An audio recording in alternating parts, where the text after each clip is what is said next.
So my stupid brand new water heater broke down from all the calcium buildup and things in the water. This meant we had to rent a hotel room so we could all get a shower. Of course, I let my husband and teenage daughters go first. While they took their shower though, I had already been searching around the room for cameras, shows and articles that all depicted warnings to check, and that had me really freaked out at the time. My husband laughed at me like I was crazy, so I thought we were safe. It wasn't until I was actually standing inside the shower that I spotted the camera. You had to view it from a certain angle. It was wrapped around a light that had a cover at the bottom of it. There was an opening though all the way around the edges in the middle. I looked up, and there it was. I screamed and my husband came running inside. I told him where the camera was. He checked and sure enough, he took the bottom cover off the light and the camera fell down instantly. It was directly wired into it and set to sit and point looking down into the shower. My husband tore it out and marched straight to the office where a fight then ensued. The creepy guy got pissed my husband was destroying his room and the owner called the cops. Well, my husband is a very hot-headed guy. When he's on a moral mission, he will stop at nothing. He grabbed the guy by the scruff of his collar and was about to beat him senseless. His mentality in the moment was, if I'm going to go to jail anyway, I might as well make it worth it. The guy's wife then came out. By then, I was dressed and there for backup. She wanted to know what was happening. I told her about the camera I'd found in the shower. She told me to wait right there. She walked back in, having grabbed a knife from her room, and started chasing the owner around with it, trying to stab him. Then, the cops showed up. Well, with this entire clusterfuck going down, the cops asked us what happened first. When we told them, they took the owner in. Apparently, they found hundreds of videos in a private nook in his bedroom, and they're now using it to build a case on him. I guess the moral of this story is to be sure to check everywhere before ever undressing in a place you're unfamiliar with. You never know where there could be hidden cameras.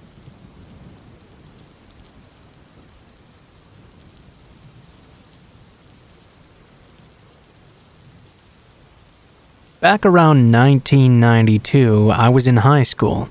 At that time, I was a sophomore, and unlike most of my friends in school, I didn't work the typical high school jobs like McDonald's, Taco Bell, some retail job in the mall, or work at the local grocery store.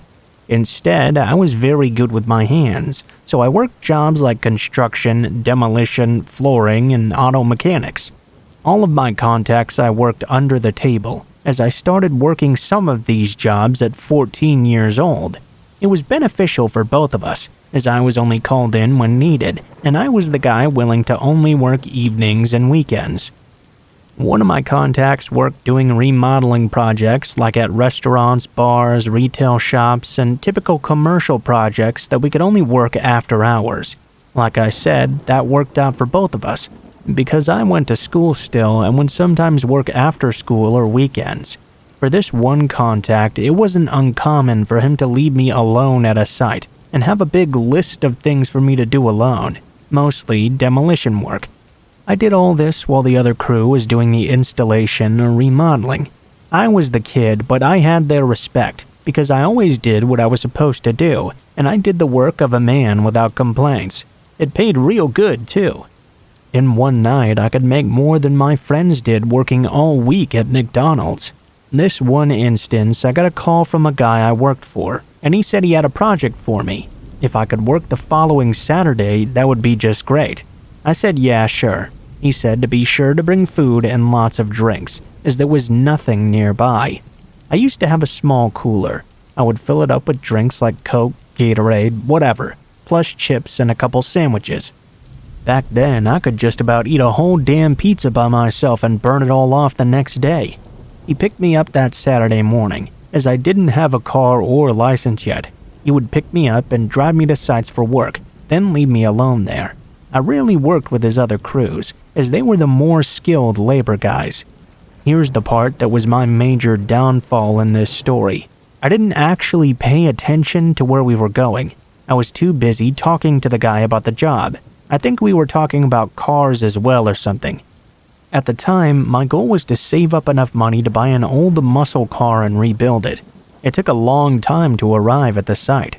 As we drove up, I could see immediately it was in the middle of nowhere.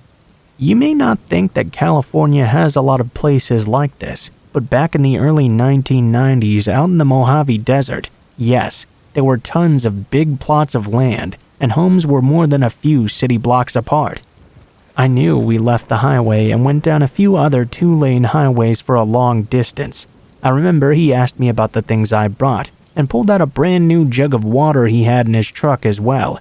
It looked like it had been there a while. He told me to take the extra just in case. The water to the house I would be working at was already cut off. As we pulled up to the property, he was in a real hurry to drop off the tools and get to another work site. I hurried along to help him with things like breaker bars, shovels, pry bar, hammer, broom, several big trash bins, and a small tool bag I often had with me. He told me he would be back to pick me up at about 5 to 6. There was no electricity at this site either. It should only take me until then to do what I needed to do. That was always his way of saying, I'm only paying you until this time, so you better get everything done by then. Usually this was not too outrageous, and we always had a good understanding on time and tasks. He drove away, and now I was at the property all alone. I walked into this house in the middle of the desert, and it was mostly empty. My job was to remove all remaining furniture, contents, and appliances. Remove all the flooring, gut the kitchen and bathrooms, remove all the wood paneling. This project was going to be what we call now a flip. They were going to fix it up and sell it off. Almost immediately as I walked in, I kinda got a spooky vibe from the place. It was very odd. Mind you, I was used to being on sites alone working all night. This was daytime on a Saturday and very bright outside. Inside, though, the house was so old, dark, and musty. It was kind of cool, but the kind of cool that gives you big goosebumps. To add to the spook factor, let me describe to you what I remember. Imagine walking back in time to the 1960s, dark ground carpet that looked like matted down moldy broccoli, pine wood everywhere that had a darker stain to it. The wood paneling wasn't the kind used in the 1980s sheet paneling, but actual board paneling, tongued and grooved. There were old window curtains that looked like someone's grandma had just made them.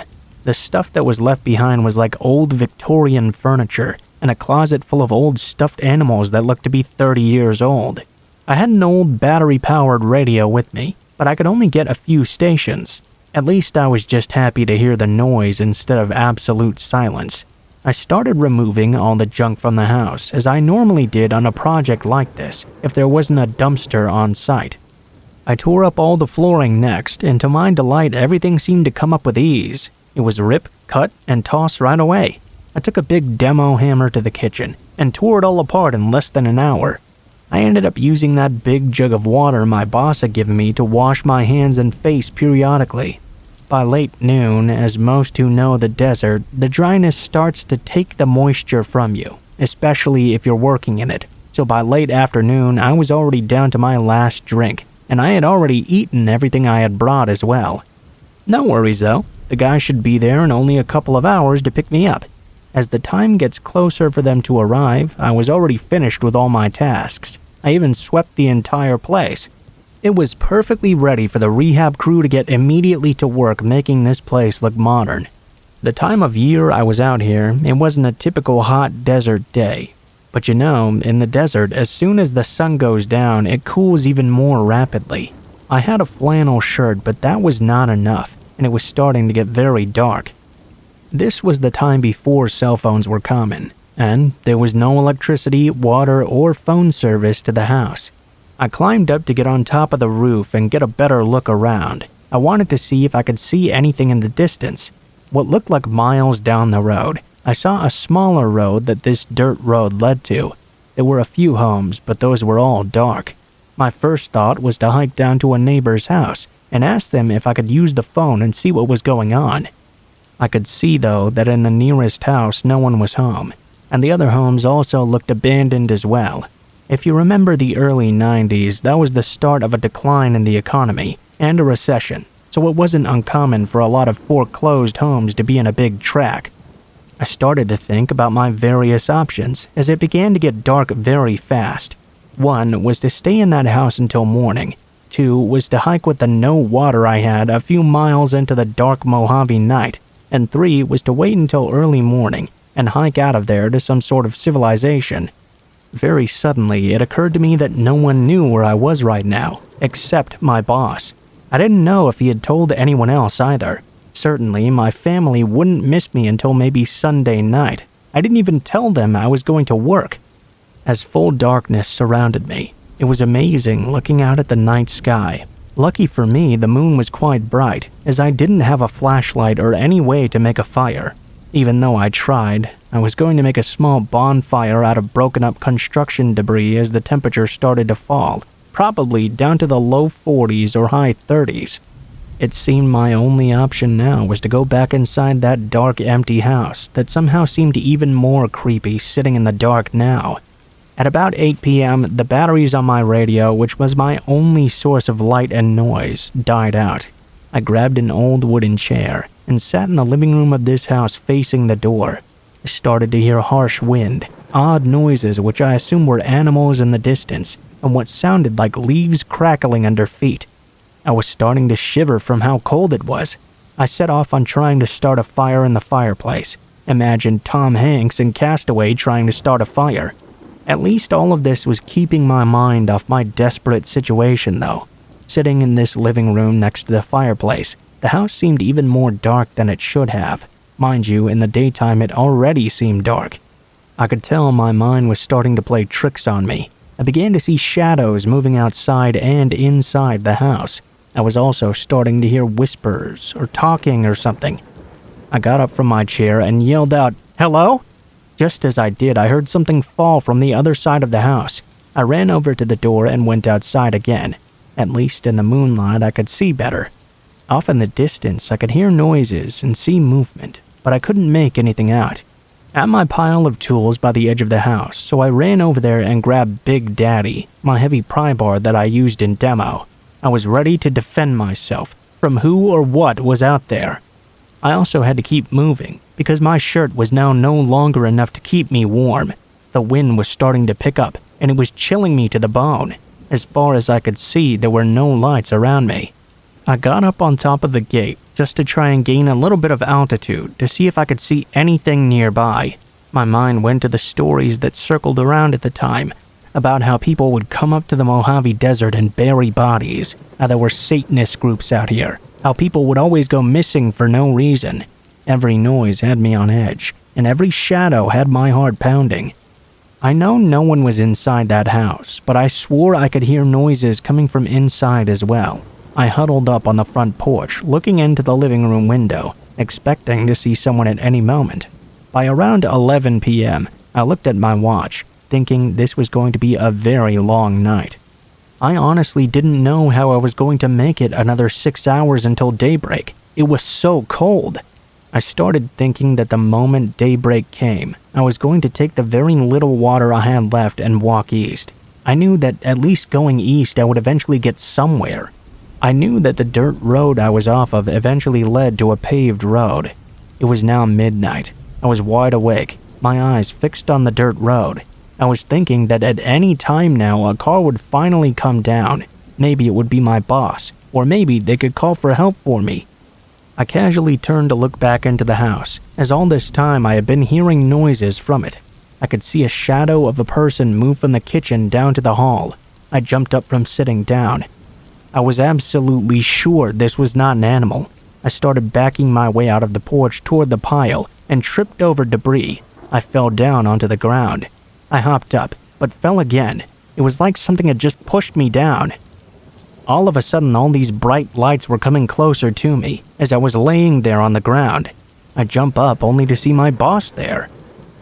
I was so glad to see him. I wasn't mad or anything. I just asked him what the hell had happened. He said that he was sorry. He thought the other crew was coming to get me, and they thought he was coming instead. So in the end, no one actually came. It wasn't until later in the evening when he asked the other crew leader about how far along I got that he said he'd never come. Well, it took him almost 2 hours from where they were working to come get me. He felt really bad and told me he was going to pay me for the entire time I was stuck out there. He grabbed a can of Coke from his cooler. He asked me if I was thirsty. I was so dehydrated I drank it in a single gulp. Once we got back towards civilization, he went through a fast food drive-thru, and I ate like I'd never eaten before either. As we were driving home, I asked him about the house. I told him how creepy it was and about the figure I'd seen. He said he didn't have any information. The only knowledge he had was what we were supposed to do. After that, I always made sure to keep extra batteries, flashlights, and doubled the amount of liquid on me at all times.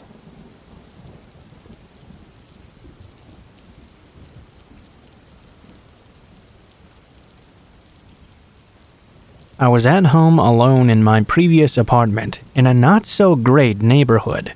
My apartment was on the ground level, and my bedroom window faced this back alley. A dumpster sat less than 2 car lengths away, where homeless people often rummaged through. Just before dawn one morning, I could hear a tapping at my window. My back was to the window at that moment, but my eyes were now wide open. It was still dark outside. I sleep with my lamp on, and my worn-out vertical blinds were missing a slat, causing a 6-inch gap. I knew that whoever or whatever was the source of this tapping, they could see me lying in my bed plain as day. The tapping was very brief as well, maybe 5 or 6 taps or so. I spent the next 5 seconds or so frozen. Bizarrely, I was trying to convince myself it was something or anything else but a person watching me and tapping on my window. But then came even more tapping. Now I was faced with the terrifying reality that someone must be watching me right now through my window in the dark. God knows how long they'd been doing it too. Had one of those homeless people perhaps become aggressive during their dumpster dive or something? Something told me that nothing good could come from me turning around and looking through that window. If he got me to look at him, what then? Remember, my back was to this guy. I sat up slowly, rubbing my eyes and pretending I was too groggy to hear him. I stood up and hazily made my way out of my bedroom, as though I was going to the restroom or something. Once I was out of his line of sight, I ran to the phone to dial 911. I was considering whether to forget any embarrassment of being only in my t-shirt and underwear and bolt out my front door out of the sight of this intruder. I wasn't sure I could outrun whoever it was, or even whether anyone would help me if I couldn't. Before I could make a decision, though, I heard the loud pop of my window being pried open. I thought my heart was going to jump out of my chest. At that very same time, though, I could hear my neighbor upstairs, Mike, hurriedly descending downward. I opened my door a few inches and peeked out to ask for his help. Mike was a big guy, and I'd heard he trained in the martial arts of some sort. He didn't hesitate to respond, hustling to the back of my apartment to see what was going on. Within just a few moments, I could hear rumbling and someone being slammed against the wall and into the bushes. A few moments later, Mike came around to my front door, telling me not to worry about ever seeing that guy again. He'd beaten him pretty severely. I wanted to believe Mike, that the would-be intruder was maybe dumpster diving, but he would never venture this way again, hopefully. Unfortunately, though, it was not a homeless person. According to Mike, when the guy escaped, he ran to the front of my building, hopped into a red sports car, and sped off immediately. My neighborhood was not a red sports car kind of place. The police later told me they believed the intruder was someone who'd seen me out somewhere and followed me home to find out where I lived.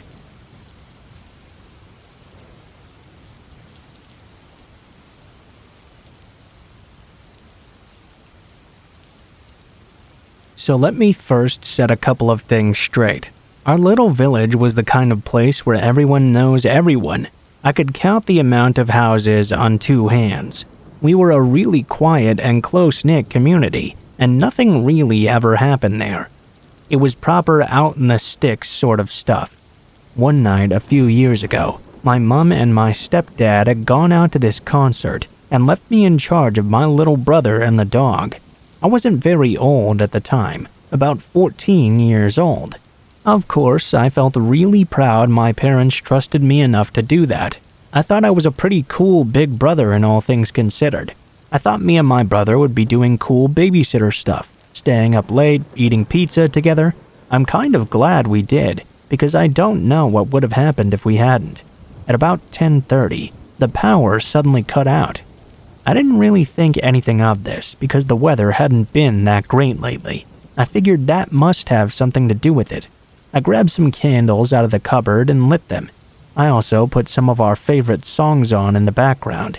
As soon as I sat back down, Sonny, my little brother, turned to me and told me very calmly that he had seen someone outside.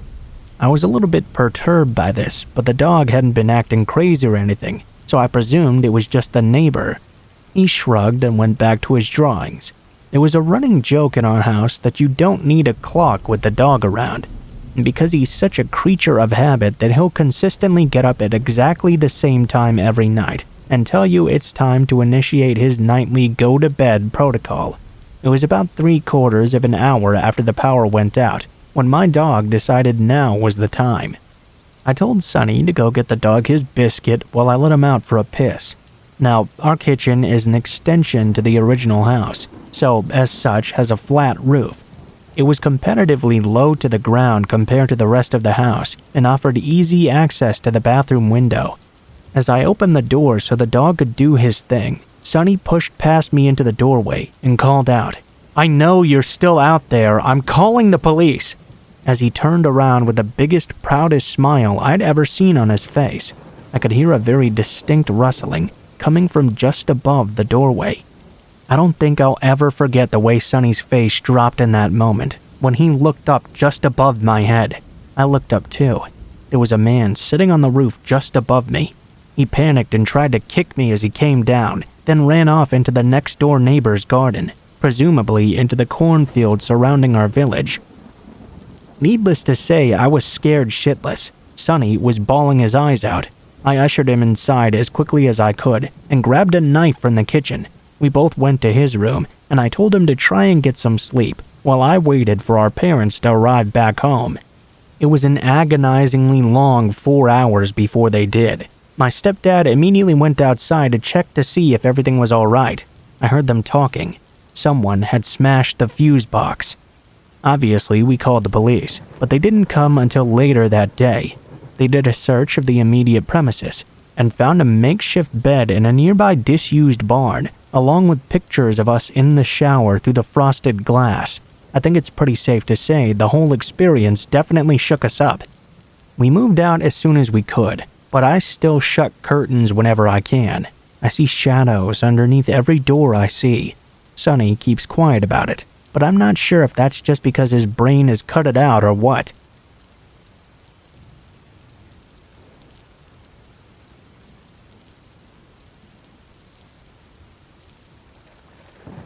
This is a story my mom told me from when I was only 2 years old. My family has a small acreage in the Canadian prairies. It's not too far out from the city, but far enough that it was very rare to have any unexpected visitors. At the time, we had some sheep and chickens, but it wasn't a huge farm. It was just my mom, my dad, my sister, and I. My sister was 5 years older than me, so only 7 around that time. We also had a very sweet dog named Maggie. My parents have always said she was the best farm dog we ever had. She was some sort of Bouvier cross with shaggy black hair and was very sweet with both animals and kids. She never barked or got upset without a very good reason, much unlike our last pup who, bless her soul, would bark at the very wind. My dad was out of town this particular night, I think visiting my grandpa in his town down south. This meant my mom was alone with just us little guys, and Maggie soundly sleeping on the porch. My mom was woken up in the middle of the night to Maggie growling. My mom was a pretty light sleeper, so it didn't take very much to wake her up. This was very unusual behavior from our pup. My mom thought it must have been an animal or something, so she took a peek outside. Some coyotes or large bucks would upset Maggie, so that was the most likely explanation. However, this was not the case that night. Our farm was right adjacent to the highway, and there was a long unlit lane that led into our yard. It wasn't obvious at first, but my mom could see a dark vehicle slowly creeping its way down the lane. The car's headlights were off, and we didn't have a lot of light in the yard. My mom's stomach immediately sunk. Anyone with good intentions wouldn't have their headlights shut off like this. She also had 2 little kids in the house she now had to protect. She watched as they slowly crept into the yard. I don't know how many there were, but at least a few guys got out of the vehicle and began to head toward the shop where my dad kept his tools. At the time, there was a big power panel on the side that controlled all the electricity to the yard lights and the house. They opened it up and started going through it, evidently trying to figure out how to shut off our power. God knows what their intentions were. Luckily, my family had a hunting rifle. My mom grew up on a farm, so she knew her way around a gun. Rifle in hand, she quietly propped open the door, just enough to stick the barrel out. She fired a few shots in the men's direction. They freaked out and hopped back in their vehicle, reversing all the way down the lane so that she couldn't see their license plate. I honestly have no idea what these guys' plans were. Maybe they just wanted to rob us, but the idea of people pulling into the yard with no headlights and shutting off our power is so unsettling. Either way, I'm extremely grateful for our sweet Maggie and badass mom for keeping us safe. It's been 21 years since this happened, but I sure hope we don't meet those guys ever again.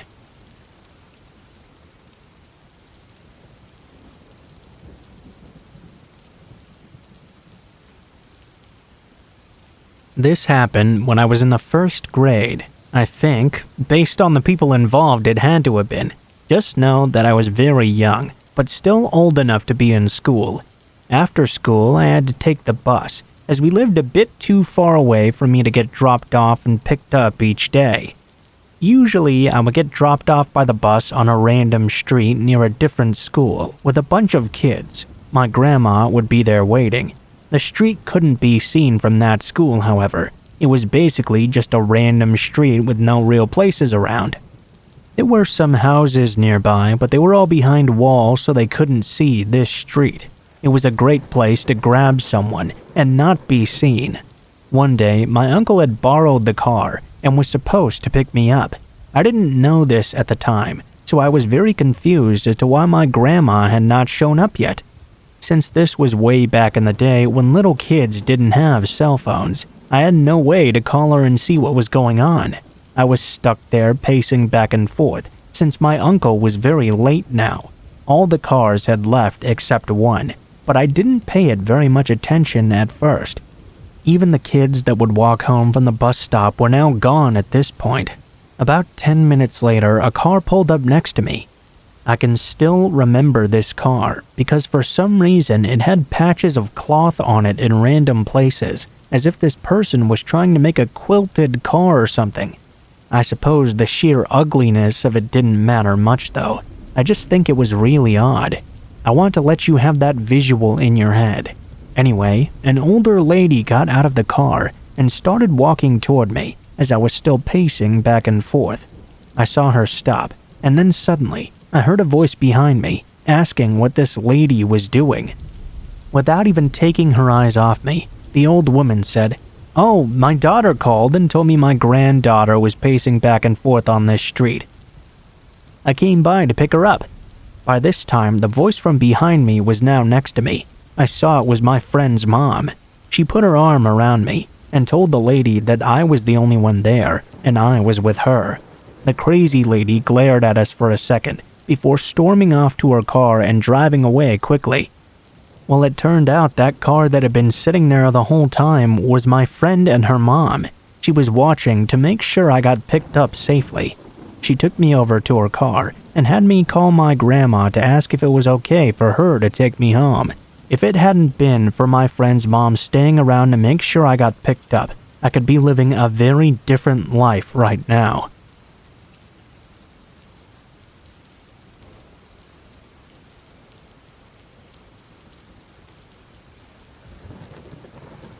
I had just gotten out of an 8-year abusive relationship and met someone on a popular online dating app.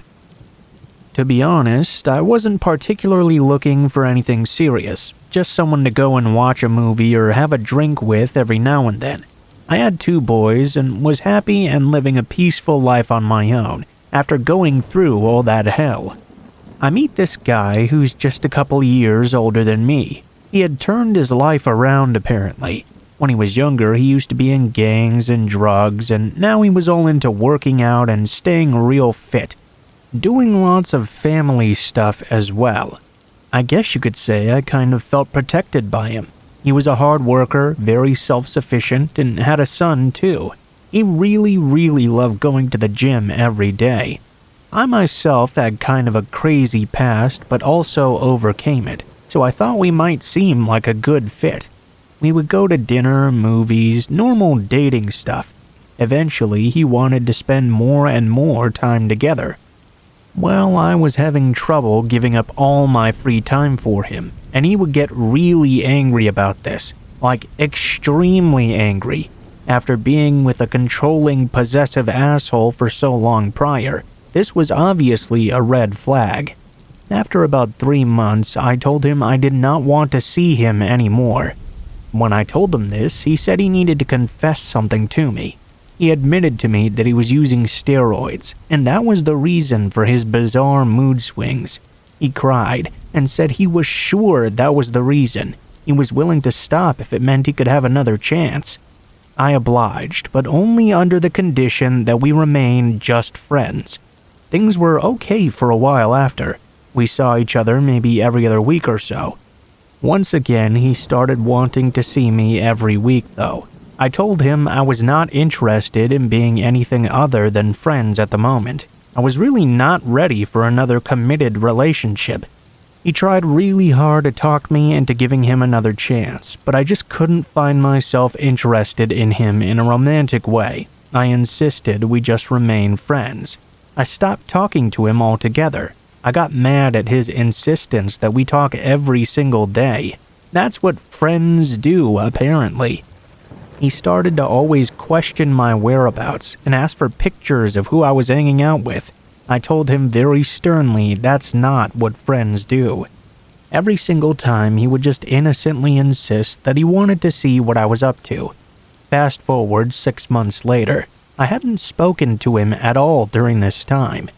I was just happy and living my best life. On one particular night when my youngest son was at his dad's, I went out to a local bar with friends. My oldest son, who was 13 at the time, was home alone, so I left a little bit early to make it home around 10 p.m. I laid down in bed and went to sleep pretty much right away. Now, a little bit of info on my living situation. I had been living in my condo for almost a year now. We lived in a great, safe community. I would leave my sliding glass patio door open with the screen door closed. This was to get a good breeze in at night. I didn't really think it was a big deal. My bedroom was really close to the patio. My son would sleep in the loft that was closest to the front door. I was dead asleep when I suddenly felt someone slowly sit down on my bed. I was laying there, wondering why my son would come sit down on my bed so slowly, like he was trying not to wake me up. I realized he would not. I turned around, and it was not my son. It was Mario, not his real name, by the way, laying down in bed next to me. I sat up and asked him immediately how he'd managed to get in. He would not answer me. Instead, he said, "I needed to talk to you." Okay, well, when you need to talk to someone, don't just sneak into their room while they're sleeping. You call them or leave a note or something. Literally anything but this. I was thinking to myself that I was going to kill my kid for letting him into the house. Well, I didn't have your number anymore, and I needed to talk to you before it's too late. I didn't even entertain the before it's too late bit. I was livid, but something told me to keep my cool in this moment. I sat up in bed. Look, I really want to talk to you too, but not like this. Please, just leave and I promise we'll talk tomorrow. Call me tomorrow, okay? He got up and walked over to my side of the bed. He started rubbing my shoulders and was slowly making his way to my neck. He whispered into my ear, "Do you really want to talk?" I looked him in the eyes. "Yes, I've been wanting to talk to you, but not like this. Please, tomorrow, okay?" He began to rub my neck, then went back down to my shoulders and let go suddenly. "Okay." The motherfucker proceeded to exit through my patio door and jump my patio wall. This told me exactly how he'd gotten in. I freaked the fuck out, of course. I checked on my kid and he had no idea what was going on. Locked all my doors and couldn't sleep for the rest of the night. The next day, I texted him and told him if I ever saw him near me or in my complex again, I would call the police. Don't ever contact me again. If you're wondering why I didn't call the cops to begin with, I knew he had a gun, so A, I was scared of being retaliated against for being a snitch. And B, I figured if I called the cops, they would probably not do much or just let him out, and I was afraid of what he would do after that. Either way, surprisingly enough, he did leave me alone, and I didn't hear from him again for years. 4 years later, though, I'm going through Facebook when I see his face in the People You May Know section. I click on the picture and notice it looked a lot like a jail picture. You know, those pictures where the person is clearly in a jail cell? I scrolled down the page. His most recent post was him posting his address for his family members to write to, a prison address. So, I Google his name. Sure enough, the first thing that pops up are articles after articles with the exact same headline. Man arrested on suspicion of killing girlfriend. About 2 years after him and I dated, he shot and killed the next girl he was dating. That very easily could have been me. I felt like shit after, thinking if there was anything I could have done to stop this. Even scarier, though, is that he only got 12 years for her murder in the end.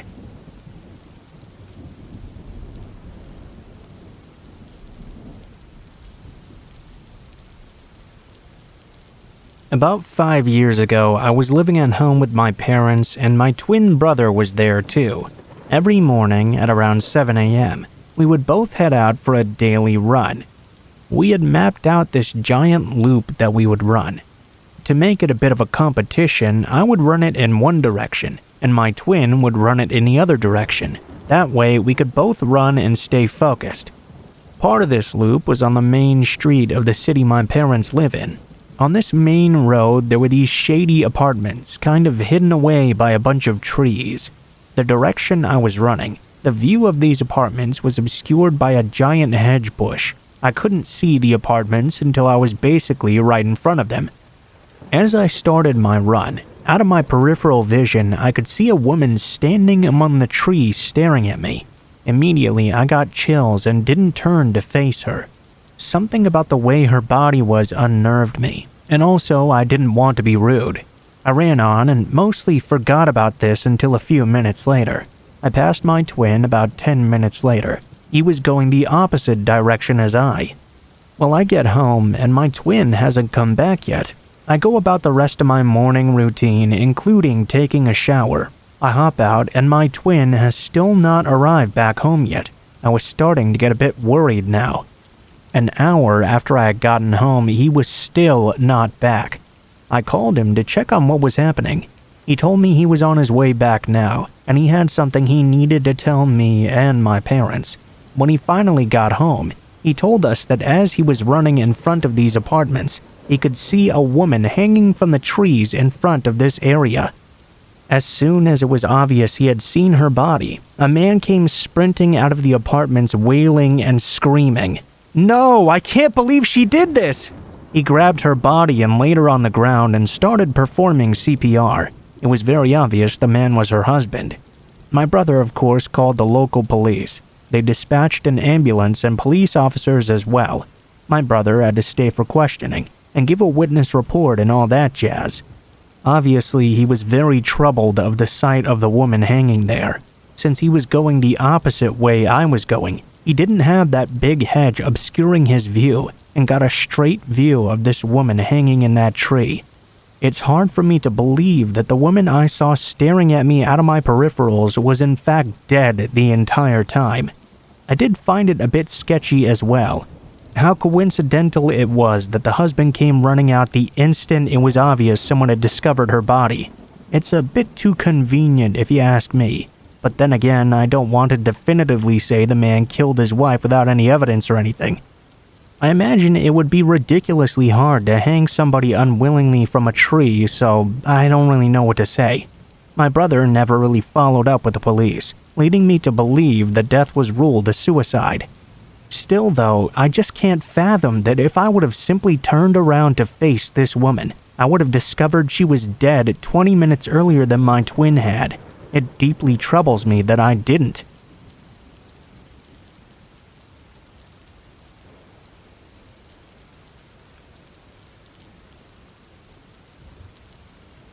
When I was 15 years old, I had the aspirations of becoming a model. I was 4'10", Asian, and had crooked teeth as well. So, looking back, I wonder why I ever thought that was a good idea.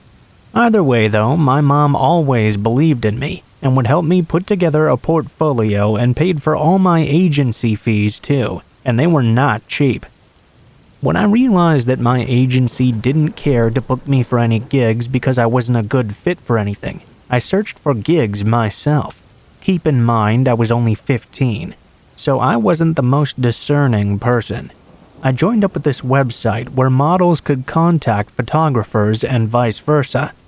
I was contacted by many photographers, and one particular guy stood out to me. He told me he would pay me for the hour and travel, since he lived about 3 hours away from me. I thought that was a great deal. I talked to my mom about the opportunity, and she agreed to take me if my dad and sister could come too. I agreed, although I did feel like it was going to look unprofessional. When we arrived to this place, this guy's house was in a wooded area with no neighbors around. It was a very big house though. Honestly, probably the biggest I've ever seen at that point in my life. He had a barn to the side that was bigger than my actual house. When we went to his door, his wife answered it. She seemed like a normal, nice, white, stay-at-home mom. She told us to sit in the living room while we waited. The furniture and everything was so nice. I felt bad for even sitting down on it. Her husband came out, and to be honest, I forgot what he even looked like. They were both such normal-looking white people to me. His wife was folding laundry. Everything just seemed so casual. I noticed she was folding children's clothes, but they didn't seem to have any kids around. I also didn't remember her mentioning anything about having kids either. The man took us into his office, and we did all the paperwork. He had tax forms and all this other stuff that seemed legit enough. Now I felt less afraid about being slaughtered in the Wisconsin woods with my whole family. The weird thing though was that he asked what my stage name would be. Why the fuck would I need a stage name for these pictures? Once the paperwork was done, he took us to his barn to look at the studio. It was huge, and also looked super legit. He had clothing racks full of costumes, bright lights, computers. It was pretty overwhelming. When I started, he told me I could change since I'd brought my own clothes. I was super nervous, of course, since the only experience I had in modeling was having my aunt take pictures of me in the backyard. The photographer said to my family, "Kids are usually nervous if their family is watching them. Are you guys fine with stepping out for a bit?" They agreed. My dad told me in our language to scream if anything happened because they'd be right there. I figured I'd be fine. That was until the photographer casually said to me, "Can you pull your sleeve down over your shoulder? It's okay if a nipple shows, I can just Photoshop it out." Immediately I got the heebie-jeebies. After about 5 minutes, I asked him if I could take a break. He agreed and asked if I wanted to see the pictures. When I gazed at them, they didn't look like the super professional photography photos I was expecting. They looked super fucking average. My aunt was only 17 and she was taking way better pictures of me than this guy. He asked if I wanted to do some more. I told him I wanted to talk to my parents first. I told my mom I didn't want to do this anymore. They somehow managed to get me out and drove me home. It was very silent. I think my parents knew what was going on. My sister had told me that when she tried to go into the barn to check up on me, the door was locked shut. I later found out that the website he was running was actually a child pornography site. You had to pay to unlock the photos. It was this big, huge scandal. His website was full of kids in swimming suits looking like adults on his homepage. All the girls had stage names too. Now it made sense why he and his wife had come off as too perfect and lived in such a huge house. They were profiting off naive young girls' dreams. I'm just grateful my parents loved me enough to not push me further into that shit. I know most of those girls did not want to do that kind of stuff. Oh, and the dude never paid us for the food or travel either. In fact, he actually stole my birth certificate because we'd accidentally left it in his office when we went to take the photos. I hope he died shortly after, or got arrested at least.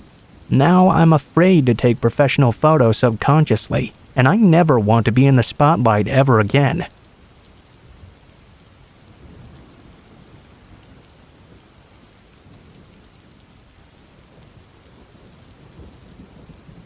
Trigger warning. This story contains descriptions of domestic violence. Years ago, I pushed really hard to make sure my daughter got a cell phone at a pretty early age, around 12 years old. My former spouse didn't really understand why this was such a huge deal for me. I couldn't really explain it at the time either, but I had my reasons why I needed her to have a phone. Part of this was from my own experience as a young 14-year-old babysitter. I loved babysitting for Jack and Diane. Not only were they the coolest couple ever, but their kids were really sweet and fun too. They had a little toddler boy, Matt, and John, the little baby. Jack was a biker, and he often picked me up on his Harley. That was the most amazing thing ever, and his wife loaned me a lot of her leather clothes to wear to rock concerts.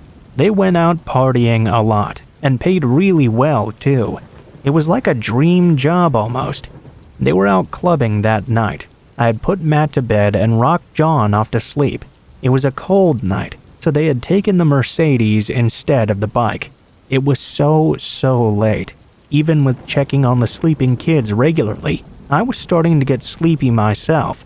That was never really an issue though. They didn't seem to mind at all if I dozed off to sleep, which I did on this night. I woke up with a start, heart pounding. I had no idea at first what had woken me up. Neither of the kids woke up and there was no noise either. For whatever reason though, I was wide awake and terrified. I had just started to get my panic under control when I heard a car door slam shut. I looked out the window. I saw they were now home, so I went to open the front door. As Diane came inside, I could see one side of her face was horribly swollen, and she was bleeding profusely as well. Stupidly, I asked, "Did you get in a fight or something?" She raced past me to the phone at the dining room table and started dialing. It was a heavy old tabletop-style phone. Jack came in next, flying past me and screaming. I saw him grab the phone receiver from her hand and smash it into the side of her head. Blood splattered across the wall. He ripped the phone out of it entirely. She was screaming now, holding her bloody face. He started smashing her head into the wall. Then she staggered, gushing blood into the bedroom out of sight. I could hear more screaming and the hideous sounds of blows landing. She came tumbling out of the bedroom, thrown through the hallway and into the crib, waking John. She crawled out of the room as he started to cry, and Jack dragged her into the hallway and screamed at the baby to shut the fuck up. I was terrified. I didn't know what to do.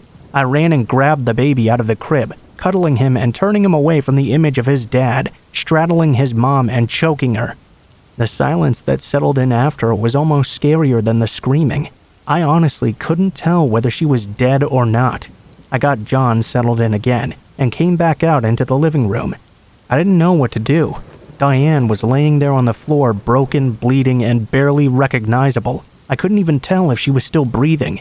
Jack told me to sit down as he dialed the number on his cell phone. I slowly perched on the edge of the couch. Diane crawled to me then, gurgling words through blood. She begged me to protect her babies. I just kept thinking that I was just a kid too.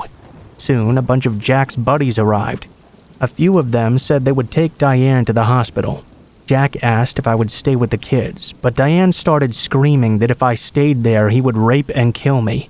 I told them I just wanted to go home.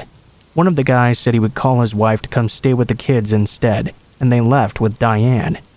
Jack then looked over to me and told me to get in the car. He would be taking me home. I had no way to call for help or a different ride. The whole way home, I just tried to stay as calm as possible. The turn to my street was at the bottom of a dip. As we approached that turn, Jack just kept telling me over and over how he could not go back to prison. He would do anything to not go back. I kept nodding and agreeing as he took his foot off the brake and drove past the turn. I looked at him, horrified. "I just want to talk. I need to calm down before I go home to my kids, okay?" We ended up at an all-night donut shop. He had coffee and a donut. He got me something too and spent more than the next hour telling me how he was not a bad guy. Prison had changed him. I was less than 5 kilometers from my home now, but I had no way to call for help, and no one knew where I was. I just tried to be supportive and agreed with everything he said. He paid me $50, which was a lot for back then. Finally, we got back into the car, and he drove me home after. It was one of the longest nights ever. I woke up to a police cruiser outside my house. Diane refused to press charges. About a week later, I got a letter from her apologizing for everything, taking all of the blame. Sometimes I wonder if he killed her in the end. I wonder if those kids somehow grew up to be good people, even with all of that going on around them. So yeah, that's the one reason why I made sure my daughter always had a way to call for help if anything happened.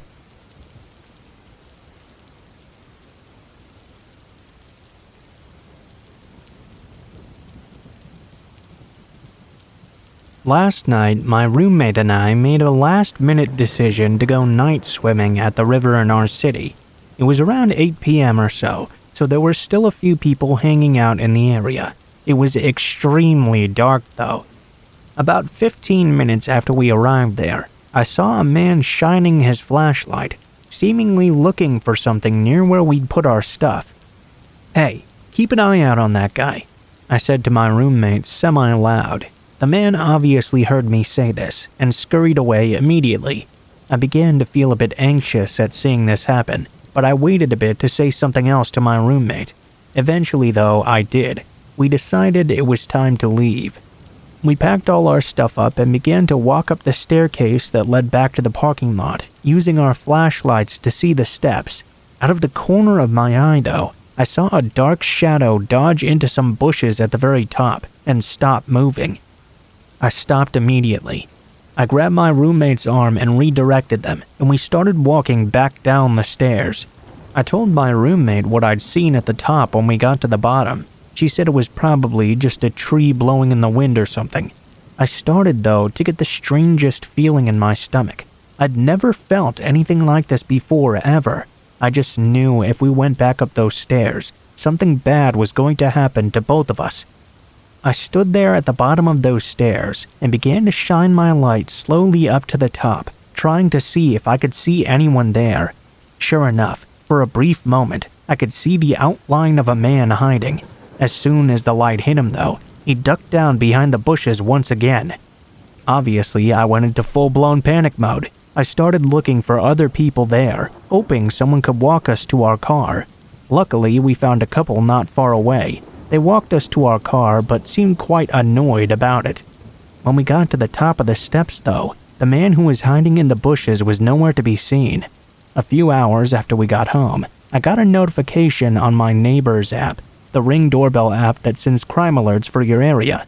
Someone had been stabbed, only a few streets away from where we had been. I'm 100% certain this guy's intentions were bad. I don't know if he was planning on kidnapping us or robbing us or stabbing us. I just know something really bad would have happened if I hadn't been paying attention and we'd simply walked up those stairs. Not sure if he was the person that stabbed someone, but that notification just scared me even more. I'm still sick to my stomach because of all of this.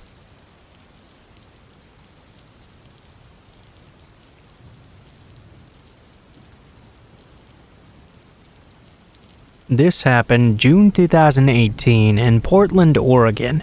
I understand I acted like an idiot in this situation. Since then, I've become much more observant, cautious, and honestly more paranoid. This night, I had gone dancing with my friends and was really drunk by midnight. Unfortunately, this is back when I had very little money. I realized you could save money by eating very little before going out, and it would take far fewer drinks to get drunk. It worked so well that I was barely able to even remember my friend ordering me an Uber ride home. My phone was dead, of course. I can vaguely recall them helping me into the car and telling me to get home safe. I don't even remember greeting the driver or the first minute or so of the ride. Soon after getting in, he asked me how my night was and if I smoked. Honestly, I was just thinking about bed at this point, so I sorta slurred out that I did sometimes. He then offered me a joint. This was the first moment I got real nervous and began paying attention. I told him I was really tired and just ready to get home instead. I think he said something about it being an indica-based joint, and it making for a great sleep aid. Once again, I said something not exactly like no, but not a yes either. Well, he took that as, yes, I'll take that joint right now, please. Once again, I was drunk enough that I could barely even see or speak, so when he said, okay, well, I have to cancel the ride real quick. I can't give this to you while I'm on the clock. It took me a second to realize what was really going on. By the time I started to say something, he had canceled the ride and pulled over to the side of the road. We were now in an area just east of the Hawthorne Bridge. It was totally secluded, just empty parking lots and closed shops around, not a single person in sight. It was starting to hit me that I was now in the car not with an Uber driver, but with some stranger, and I couldn't call anyone to help. He was also apparently trying to give me weed he'd rolled himself, which could have anything in it. For the next minute or so, we were pretty quiet. I can't remember any small talk he tried to make. I was beginning to panic. I tuned nearly everything out. Every time he handed me the joint, I would take fake hits, just breathing it into my mouth and not into my lungs. I felt extremely tired, clumsy, and weak. That kind of drunk where you're almost to the point of nausea. I knew there wasn't really much of anything I could do to defend myself at this point. I remember being vividly fixated for a moment on the fact I didn't even have a pair of keys to defend myself with, as my building used fobs for just about everything. I didn't take my mail key with me either. As I was freaking out, I looked up to see if the man was noticing. I made eye contact with him in the mirror. I could see the entire time he was staring at me, but I couldn't read his expression. Finally, though, he said something along the lines of, "Alright, well, let's get out of here now." I told him I'd just call another Uber to get home. I was thinking at this point it might just be safer to walk. No, I still got your address. I'll just take you home myself. For a moment, I was relieved.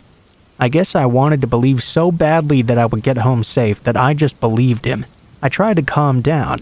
After all, he hadn't actually done anything threatening. Maybe he was just a stoner guy and I was overreacting. At this time, I lived on PSU campus in downtown Portland, in the southwest area of the city. He was driving me north on the east side of the river. There were several bridges to our left. He kept moving north, though. He had several opportunities to take an exit to hop over the river and get me back downtown, but he kept on skipping them. We passed bridge after bridge that could get me home. Up in northeast Portland, there are some large industrial areas that get very isolated at night. Portland is also surrounded by a lot of forests. I knew he was taking me to a secluded area. After he passed the fourth exit for a bridge, pretty sure it was the Broadway Bridge, I was racking my brain for a way to make him actually take me home. "Hey, my boyfriend is waiting for me, so can we get on track?" This was true, though I said it in a very meek way. The man didn't say anything. He did take the next exit for a bridge, though, and basically hung a giant U-turn that started actually taking me home. Even as we were on the west side of town heading south, I was still shaking. I had my hand on the door handle, thinking about hopping out at a red light the closer we got to my apartment. My phone was completely dead. And honestly, there were still several chances to hop onto nearby highways and speed out of the city. We were getting close to my apartment now, though. Once again, I tried to convince myself I was just being paranoid. Maybe some stoner that was too high to navigate the city or something. I was so scared I was almost crying. Once we got about 2 blocks away from my apartment, I lied and told him it was easiest to stop here. He could just let me out. Again, he didn't say anything. He did slow down the car. I was flooded with relief and could even feel myself smiling. When I went to open the door, though, I realized it was locked. I tried to lift the lock mechanism manually, but it wouldn't budge at all. I looked up at him instinctively to see what was happening. He had his head turned almost fully toward me, shoulders still facing the road, giving me the most sinister smile I had ever seen. It was so smug and mocking, and it didn't reach his eyes at all. I just started crying and begging him to open the door. I was freaked out and very drunk. After a moment of watching me cry, he finally did unlock it. I never forgot that sensation of vulnerability though, not just being drunk in his car with no way to contact anyone, but even as I got out, I kept feeling like he would grab the back of my shirt and pull me back in. When I got home, I found out my boyfriend had actually gone out with friends last minute and wasn't even there. He wouldn't even have known till much later that I hadn't gotten back safe. The next day, I convinced myself I was just freaking out over nothing. In my gut, though, I had truly felt in danger the night before. Technically, this guy could have been totally harmless, but I still think I should have texted my friend and had her report him. The big thing that made me think of this, though, was recently hearing about how Ed Kemper, the co-ed killer, would go for practice runs, picking up hitchhikers and seeing if he could get the passengers and potential victims to trust him, and how far out of his comfort zone he could push them without them saying anything. Obviously, this guy was not Ed Kemper, but I hate wondering if that night was a practice run of sorts for that Uber driver. Anyway, thanks to whoever reads this whole thing through, I'm at a point in my life where I'm realizing how much danger I put myself in when I was younger and just depressed as hell. It's made me both surprised and deeply grateful I'm still here at all.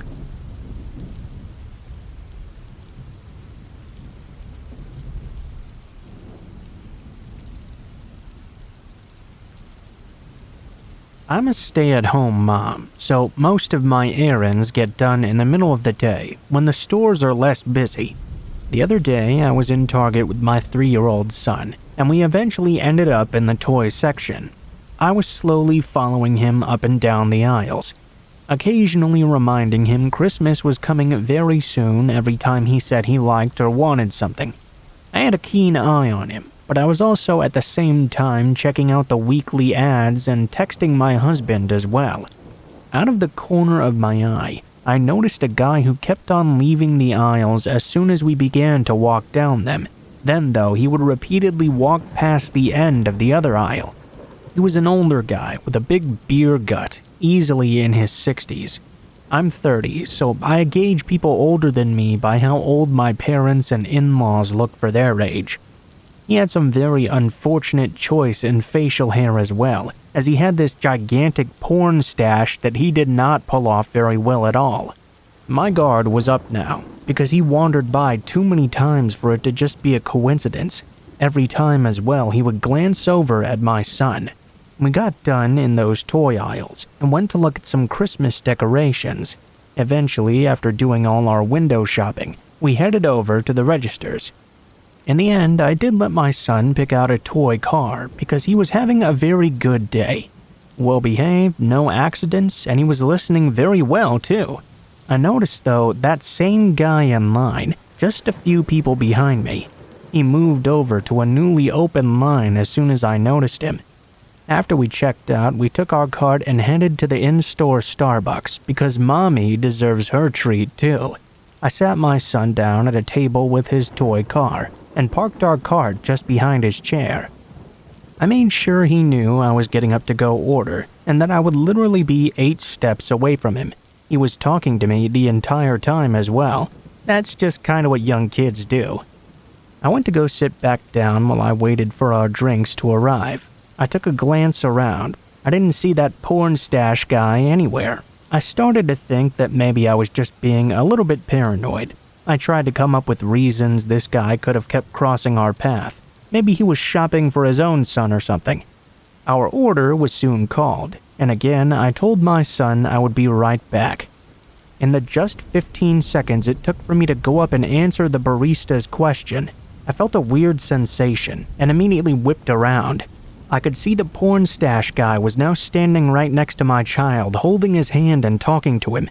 I all but leapt in front of him, putting myself between them, and pushed my son closer to the wall. I growled at the man to move back now. He took 1 step back, and started making some excuses about just wanting to talk to my son about his new toy. My son, hearing my scary voice, as he calls it now, was under the table. I could feel myself baring my teeth at this creeper in anger. Immediately, a manager rushed up and asked what was wrong. I told him I'd noticed this guy hanging around my son and I, and just now he was way too close while I was getting our drinks. The manager turned to tell the guy to leave, but instead he just ran away, as now the entire cafe was looking over to him. I'm happy nothing happened in the end, but it's crazy how fast all that stuff can go down.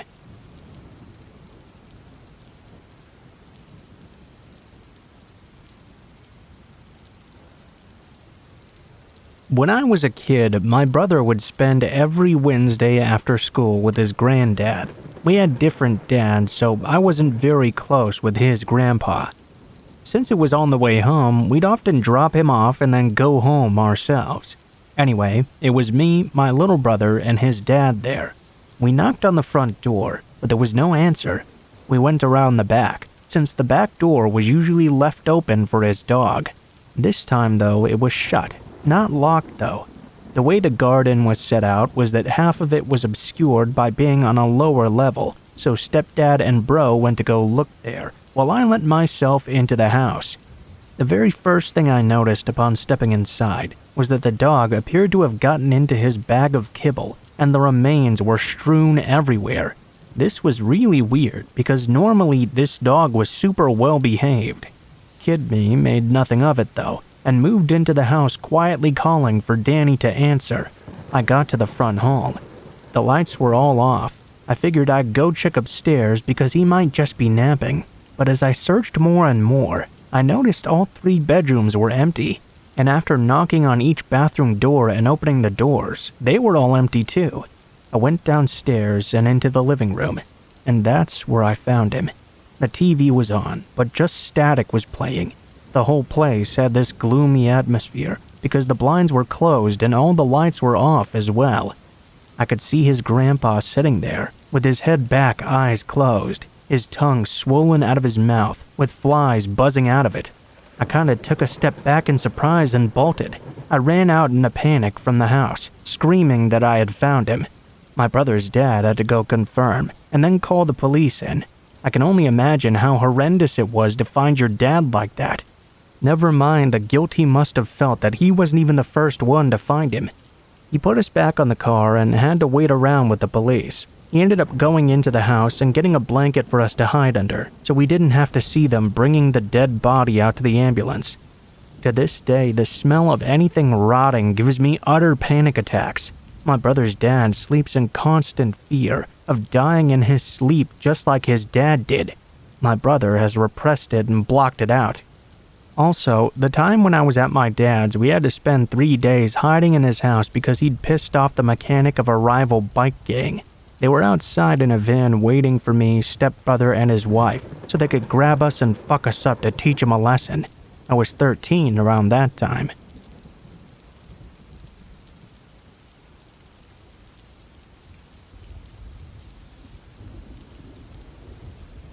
I was in the United States Air Force, stationed in Omaha in the late 80s. At that time, I hung out with my roommate and another friend mostly. My name is Tracy, by the way. My roommate's name was also Tracy, and the girl we hung out with was named Stacy. When we were together, everyone always thought we were lying about this and being silly teenagers, but we always found the coincidence very funny. One weekend, we decided to take a road trip to Kansas City, Missouri. We were speeding down the highway, laughing and singing at the top of our lungs. We were really happy, and honestly having the time of our lives. Stacy was driving, and she had a bit of a lead foot, you see. She must have been going too fast, because before long a state trooper pulled up behind us and turned on his lights. Stacy immediately pulled over. By the time the officer made it to her window, she already had her license and registration in hand, and the window was rolled down all the way. The officer looked at her, then looked at me and Tracy. "I want you to follow me. Don't try to run off or you'll be going to jail." He then turned and walked back to his car and got in. Needless to say, the 3 of us were very puzzled and talking amongst ourselves. If he really wanted to get us in trouble, why didn't he just take Stacy's identification and write her a ticket? The officer pulled out slowly, and we dropped in behind him and followed him down the road. He drove for a few miles, then exited from the highway. He drove even further off and turned onto this dirt road that was completely surrounded by stalks of corn. We all stopped talking, as we became immediately alarmed. Being young and scared, however, and since he was a police officer, we continued to follow him. The officer drove for some time down this dirt road, then pulled into an area that had this big beat-up old barn. As he stopped and we stopped behind him, a group of men with shotguns immediately exited from that barn. It wasn't until that point that we realized we were in mortal danger now, and panic began to set in. The officer now walked back to our car and told Stacy to get out and follow him to his. As she got out, she looked at me and Tracy. I could see sheer terror written on her face. She followed him to his car, and he motioned for her to get in on the passenger side. She did. Tracy and I were crying, and as the armed men stood on the side of the car looking in at us, we began quietly praying for God to protect the three of us. We prayed that Stacy wasn't being hurt, and that somehow we would leave this situation alive. After some minutes, Stacy bolted out of the officer's car, ran back to ours, and jumped in the driver's seat. She was crying hysterically, so of course Tracy and I began crying harder as well. The officer got out of his car once more. He walked back to ours, this time to Tracy's window, as she was in the front passenger seat. "Is it true y'all are in the Air Force?" Yes, sir." "Alright, get out of here and go back to where y'all came from. I better not see y'all ever again." As soon as he finished, Stacy turned on the car, whipped it around, and sped back down that dirt road. She somehow managed to navigate us through all that emptiness back to the highway. As she drove back toward the base, the silence was only broken by an occasional sob from one of us. Stacy drove for a while, and as soon as we crossed over into Nebraska, she pulled over to the side of the highway. Then she began to sob heavily. Tracy and I hugged her and asked if she had been hurt in any way. She shook her head no, she hadn't been hurt. After she calmed down enough, she told us what happened in that police car. After she got in, she offered the officer her identification and told him she was sorry for speeding. He took her information, and then he side-eyed her. "What are you doing with those two N-words?" Stacy was white. She explained that we were on a road trip. He then told her that if she would do certain favors for him, he might let the two of us go with just a warning. At that, Stacy had a complete meltdown. I guess while he was waiting for her to calm down, he finally looked at her identification and saw that she had given him her military ID. He then asked her if we were all in the military. Between sobs, she said we were. He asked where we were stationed, and she told him out of AFB. He then told her to go back to the car. As we sat there after Stacy told us what had occurred, it hit all three of us at the same time that the only thing that had saved us was that we were in the military and stationed at a close-by base. We hugged each other and cried until we couldn't cry anymore. We didn't report what happened. Again, we were all teenagers and didn't think we would be believed over a law enforcement officer. We also never talked about it after that day. That incident has haunted me for years, all of the what-ifs. But as I've gotten older, what haunts me more is the thought that others may not have been as lucky as we were.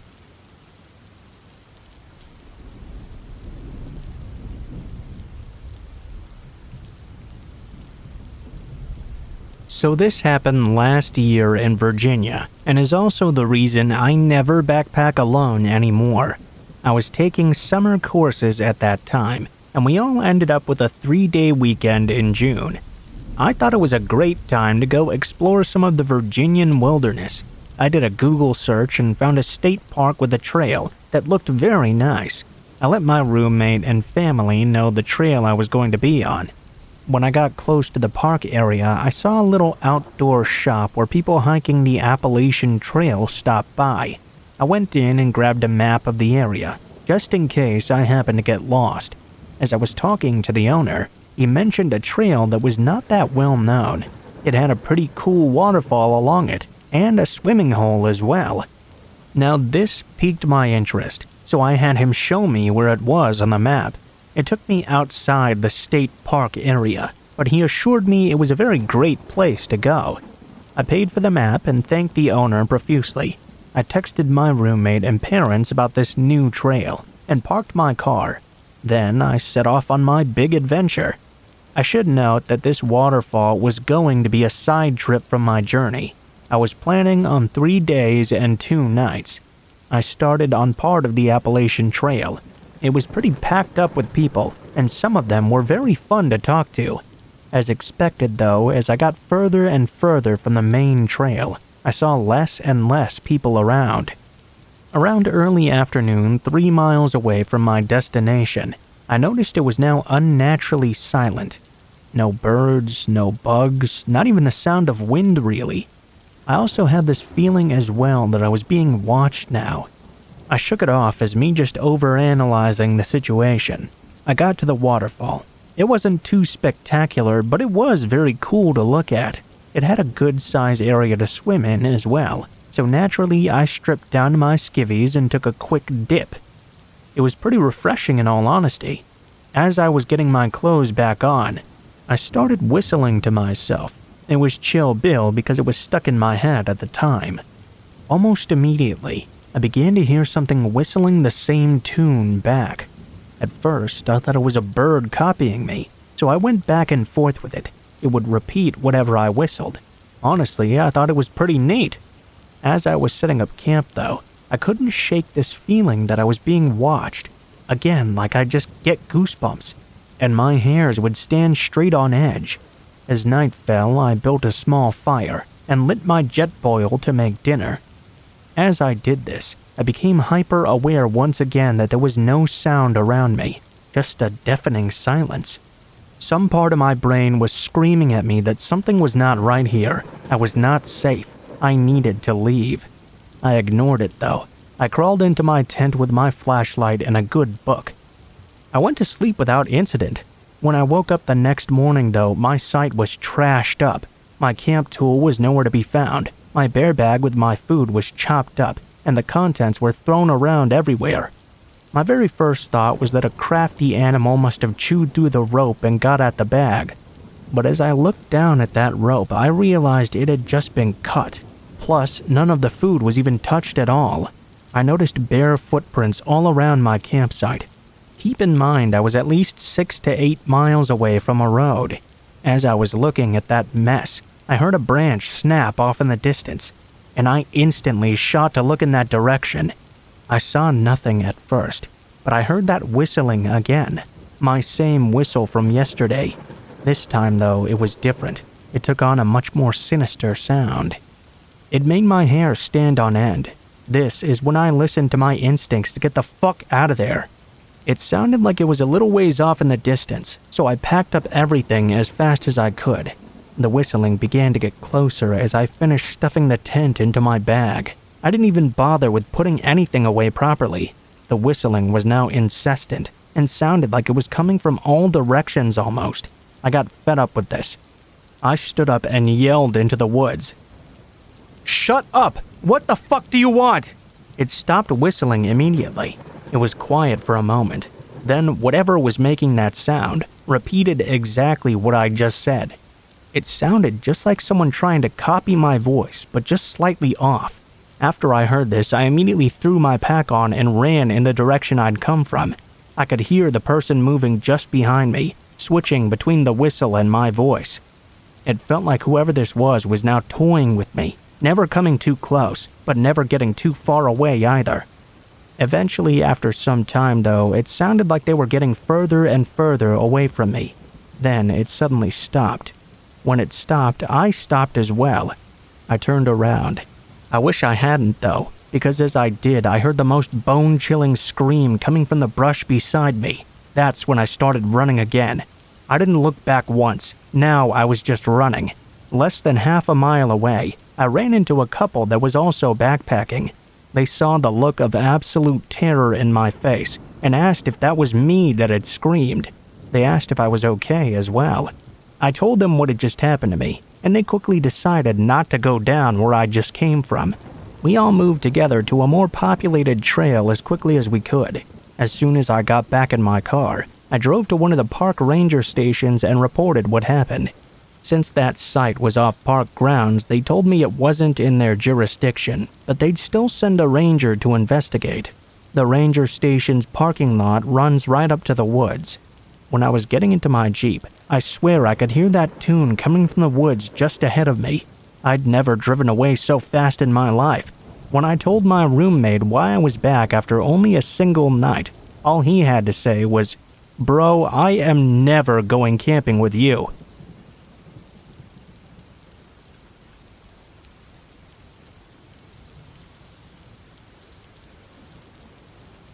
So my friend and I are underaged. We were a little bit buzzed from party hopping all night long. We rolled up to Wendy's and ditched the empty bottles of Smirnoff Ice as we waited for our food at 2 a.m. in the drive-thru. I had no idea though at the time that it was illegal to be out past a certain time if you were under 18 and unsupervised. I got a text from a friend and she asked me to get her order. We would meet at this intersection and we'd all eat together. Okay, sounded chill enough. I got to this particular intersection, only to notice there weren't any gas stations, grocery stores, or really anything nearby, just some really creepy office buildings and a big dirt lot. Stupidly, I picked the dirt lot to wait for my friend. "Hey, I'm already over at the intersection, are you okay? Where are you?" I looked over. "Oh, hey, I see you." Is that you over there with the cops right behind you?" I turned around very startled, only to discover that in fact there were cops right behind me. Luckily, the car smelled like food and not booze and cigarettes. This cop, though, knew immediately I was under the influence. I had a large bottle of rum that had already been opened as well. I desperately tried to hide that under other shit in my car before he walked on my window. Unfortunately, the cop was not stupid. No one gets away with a DUI in Tent City Central in Arizona. This cop asked me and my friend for our parents' phone numbers. My friend's mom got a call to come pick her up and got a verbal lashing from the cop about being underage past curfew. He explained the citation he was going to write, so I already knew what was coming next for me. I, however, didn't have a voicemail set up on my new Nokia phone and refused to give my parents' house phone. I told him they simply didn't have one, only a cell number. I put it to silent as he repeatedly called. I told him they were probably out with friends themselves. The cop said okay and explained the ticket to me. I thought I was going to get away pretty free relatively, when he suddenly said he was going to follow me home. I made sure to go the exact speed limit and not make any errors, but I was literally shitting myself in that moment. I parked my car out front of my house. My parents' cars are in the closed garage. The house was dark as well, so it didn't look like anyone was home. The cop proceeded to park his car next to mine and said, "Hey, you could have broken the rules a little when going home. It's not like I was going to pull you over twice now." He followed me over to the front door. I unlocked it and nervously thanked him, but instead of ringing the doorbell or doing their famous police officer knock, he followed me into my house and locked the door behind us. He was talking to me, making small conversation and checking out my house. I was starting to freeze up because I could immediately sense a different energy from this man. Then he asked me where my bedroom was. He demanded I take him to it. Instead, I took him to my parents' room and turned on the light. I was 100% thankful to see my sleepy-eyed parents, shocked to see an armed grown man behind their young daughter. The cop let out a big disappointed breath and leaned over to my ear. "You lied to me, sweetheart." He went back into police mode immediately, telling my parents he had found me out at an illegal time and I'd need to pay a big fine and attend a class as well. I never told anyone until now about the things he did or the comments he made to me, but my dad did ask him why he was in our house. I told him I didn't understand that either. The man never read me any rights or anything like that. He just followed me home. Before he left as well, he turned around to me. "That's a nice house phone you have right there. Looks new and shiny." After that, he left and closed the door behind him. I can't help but think back to that night and think about what would have happened if I had bad parents, or parents who weren't home and were out on the town. I know there are good cops out there. In fact, I personally am friends with some of them. On this issue, I go back and forth with being really freaked out and thinking maybe he was just being particularly thorough. The comments are what have always stuck with me though, and that sinking gut feeling once he got me alone inside, or at least what we perceive to be alone. I'm interested in hearing what everyone else thinks.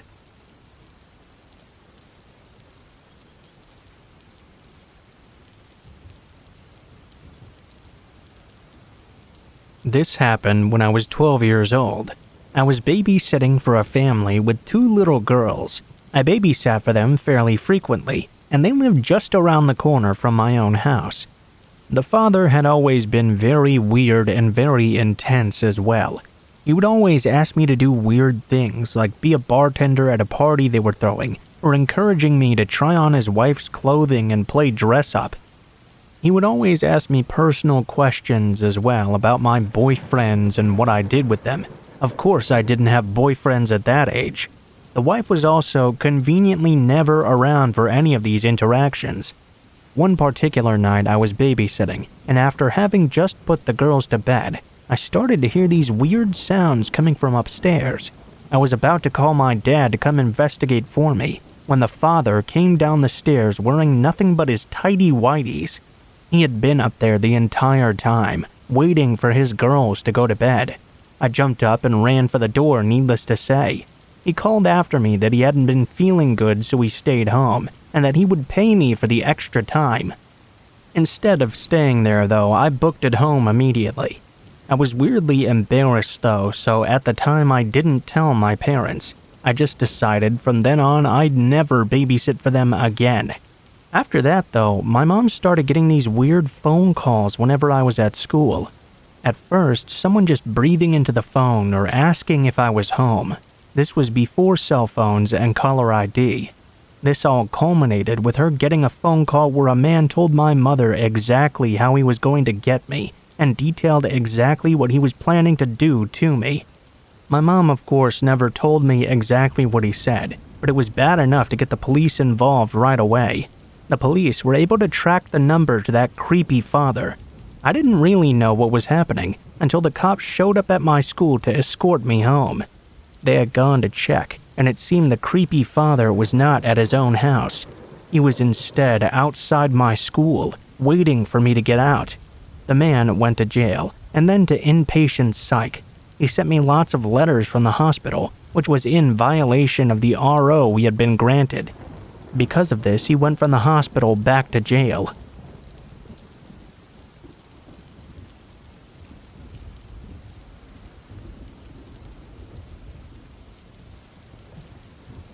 Until very recently, I, 22 and female, was doing door-to-door election work, getting people registered to vote, helping them get out to the polls, etc.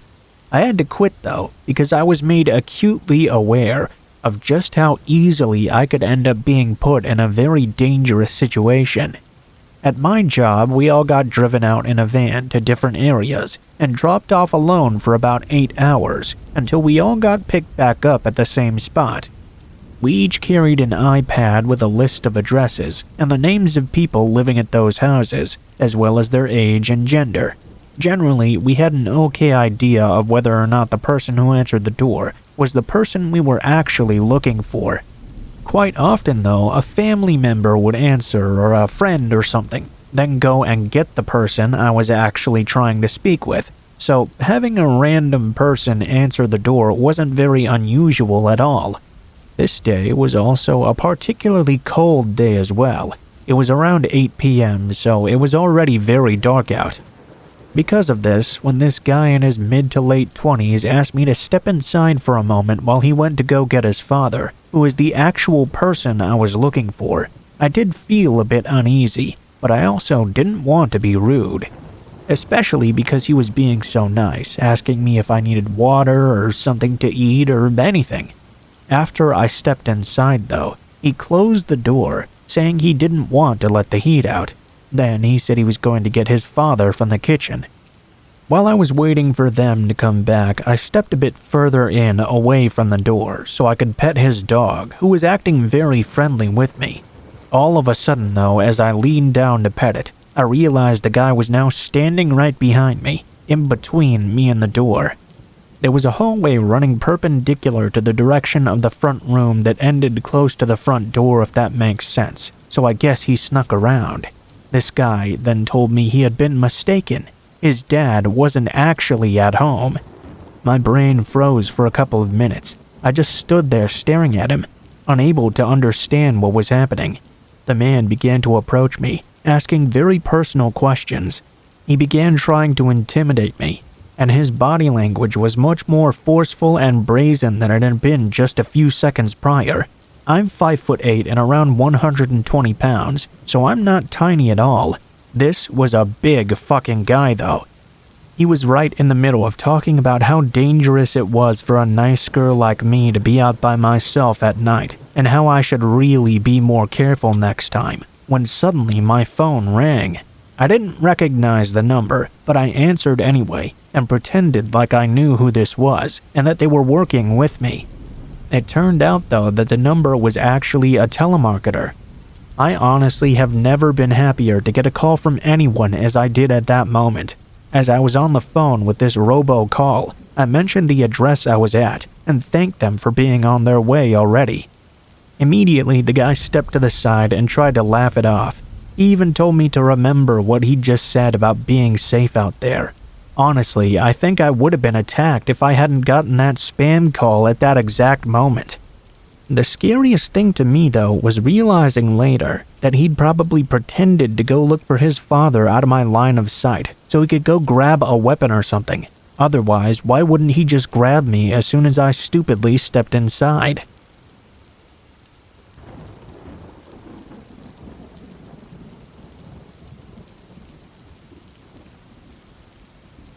I've always been real good friends with one of my cousins, Cole, who's around the same age I am. The two of us were not quite inseparable, but we always did get along very well together. We were often found together as well, both in school and outside of it.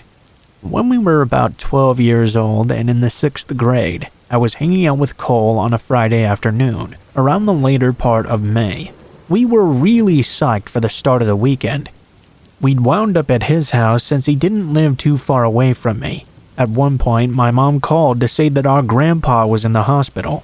While the issue with our grandpa wasn't expected to be life-threatening, he was being kept in the hospital overnight for observation.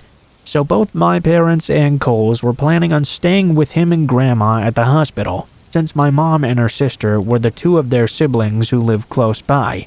Because of this, I was told I was being given the okay to stay at Cole's house for the night. Cole's 15-year-old brother Hunter was going to be in charge while our parents were out. Well, that was just fine with us. I got along well enough with Hunter, and he was never really the bossy older brother/cousin that some of my friends said they had to put up with. We ordered out for a pizza and enjoyed goofing off as boys that age tend to do.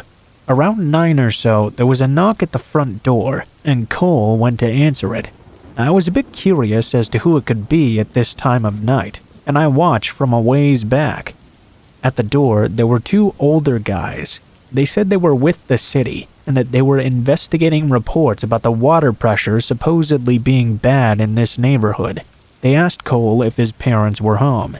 Cole said they were unavailable at the moment, which is what we had always been told to say to strangers if our parents weren't actually home. The men then started asking a bunch of questions about how the water pressure was in the house, and if they could come inside quickly to check.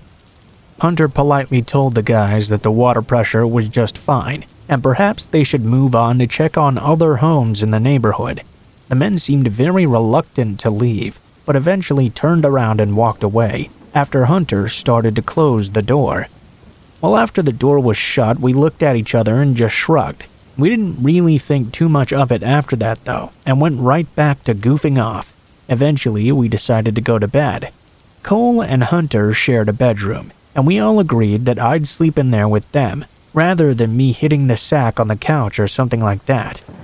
We wanted to talk while we fell asleep after all. Hunter grabbed a sleeping bag out of their camping supplies for me. When we got into their bedroom, we all stripped down to our briefs. I remember Cole had mentioned to me once a while back that they had started sleeping in just their underwear. Since I hadn't originally planned on staying the night, I hadn't brought anything with me from home as far as overnight stuff. Since I wasn't in the mood to sleep in my clothes, I stripped down as well, although I did feel a bit embarrassed, even though we were all guys there and I knew they wouldn't say anything or be judgmental. They climbed into their beds and I quickly crawled into the sleeping bag. After talking for a while about random things, we eventually fell asleep. Early the next morning, I got up because I had to pee. I quietly snuck out of the sleeping bag and went and did my business in the bathroom. On my way back, though, I could hear something weird going on in the family room, which was on the opposite end of the house from the bedrooms and the particular bathroom I was using. At first, I didn't really pay much attention to this noise. I mean, it must be either Cole or Hunter, right? That was until I got back to the bedroom and realized that both of them were still fast asleep. Trying my best not to panic, I woke them both up and told them I thought someone was in the house. They quietly followed along behind me. The moment we walked into the family room, we could see the two men from the night before were there, and it was rather clear they were robbing the place. One of them noticed us and started moving towards us as he pulled out a wicked-looking knife. All three of us promptly raced to the front door and somehow managed to get it unlocked and open before he reached us. We fled outside. As fate would have it, a cop happened to be driving by in that exact moment. We very quickly flagged him down and told him about the two men in the house. The cop called for backup, and within a couple of minutes several other cops arrived. They then proceeded to enter the house. After some searching, they caught the two men red-handed.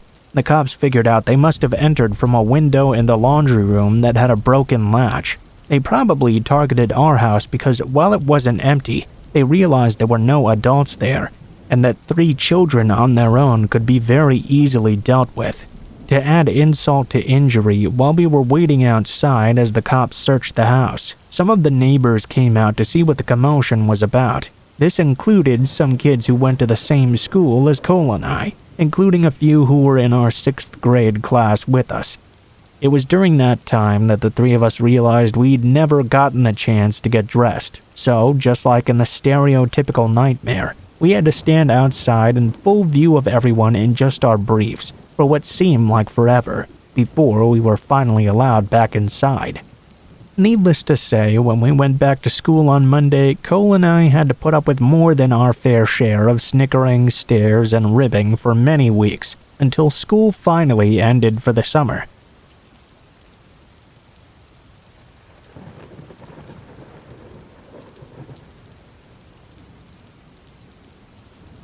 This happened when I was 17 years old. I'd just gotten my car a few months before this. I was driving home from work, and while on a long road with nothing but trees on both sides, I was about 20 minutes away from my house. While driving, blasting my music, I suddenly saw a car coming at me on the wrong side of the road. I tried my best to swerve away, but I just couldn't do it in time, and the person slammed into me. Fortunately, they weren't going very fast, so I ended up not getting hurt very much. Honestly, I was more so upset because I knew my mom would be fucking pissed if she found out I crashed my car already. I knew she wouldn't believe me either if I told her that this person had been driving on the wrong side of the road. Well, as you might imagine, I hopped out of my car to confront this person, knowing this was not my fault at all. While I was walking to his car, this man suddenly opened the door and sprinted out into the woods. I chased after him for 5 minutes before getting scared, keeping in mind that it was 8 p.m., so it was very dark out. The last thing I wanted to do was run out into these dark, thick woods alone at night. I walked back to my car, extremely pissed off that this man had ran away before I could even get his information. I got back in my car, but now my car wouldn't start at all. It was a pretty old car as a hand-me-down, so I was even more pissed off now. It would seem I had no choice but to walk the rest of the way home. After about 2 minutes of walking, I saw a pickup truck coming up closer to me. the person stopped right by me and asked me something. "Hey, I saw that crash back there. Guessing that's your car?" "Yeah, it is. Some guy driving on the wrong side of the road slammed into me and ran off into the woods." "What the fuck? That's so weird. Would you like me to drive you home?" I replied, very excited. "Yes, please." I got into his truck and told him my address as he drove off. He told me it was very dangerous to be walking alone in these parts at night. I didn't really have a choice though. My car just wouldn't start at all. As soon as he heard this, he didn't reply. He just peeked at me out of the corner of his eye and smiled. It creeped me out a lot, but I didn't really think anything of it. After all, this guy was just some old man. Plus, I was really grateful I wouldn't have to walk the rest of the way home. As we continued to drive on, though, I noticed that he passed the exit to get back onto the main road. Excuse me, sir, you just passed the exit." "Oh, I know. We're just gonna have to stop somewhere real quick." At this point, I got this gut feeling that I should not be here. I knew I'd made a huge mistake getting into this guy's car. After a few minutes of driving, he stopped at a gas station and went inside the store that connected to it. I saw his phone on the dashboard and sneakily picked it up. Thank God it didn't have a passcode, so I called my mom to come pick me up. I didn't have a phone at the time. As I was looking at his phone, I idly noticed that he had 2 missed messages. I checked them out of curiosity. Once I did, my heart stopped in its place. The missed messages were from a contact named Davey. "Hey, I just hit him. I ran off into the woods. Come right now." Then it all clicked in my mind. That man had hit me on purpose and texted this old man to come pick me up. I didn't waste a single second. I took his phone and booked it out of there. As soon as I started running, I could hear the old man shouting behind me, "Hey, he's running!" I ran even faster after hearing this. I eventually made it to the main road and felt a bit more safe because there were other cars and streetlights around. After what felt like hours of running, I made it to my mom's house, yelling to let me in while banging on the door. She opened it and saw my face was pale and took me in. She hugged me while I explained everything. In that moment, I realized that now this old man had my address, as I'd told him everything. I wanted to punch myself in the face as hard as I could, honestly. My mom and I locked all the doors and windows, and then called the police right away. A few days later, no one showed up at the house, but we did hear on the news that the 2 people were a father and son duo who would crash into people's cars on purpose, then run into the woods. Once the people stopped following, he would text the dad telling them that he was in the woods and signaling for the dad to come offer them a ride. Once they said yes, they would kidnap these people. It turns out that this duo had raped and murdered several men and women. They were arrested for sexual assault, kidnapping, and murder. Still, to this day, I wonder what they would have done to me if I had never just happened to check that phone.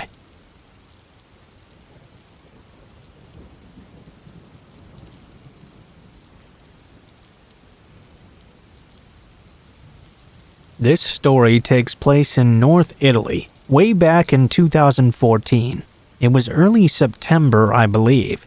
A friend of mine proposed me to take a short hike into the woods near his town. Obviously, I agreed since I liked hiking in the nature. We prepared our backpacks, grabbed up some food, and drove out to the place. My friend knew the area very well, so we didn't take a map with us. We didn't have flashlights either, since we'd planned to return to the car in just a few hours, and in early September, daylight would last pretty long around these parts.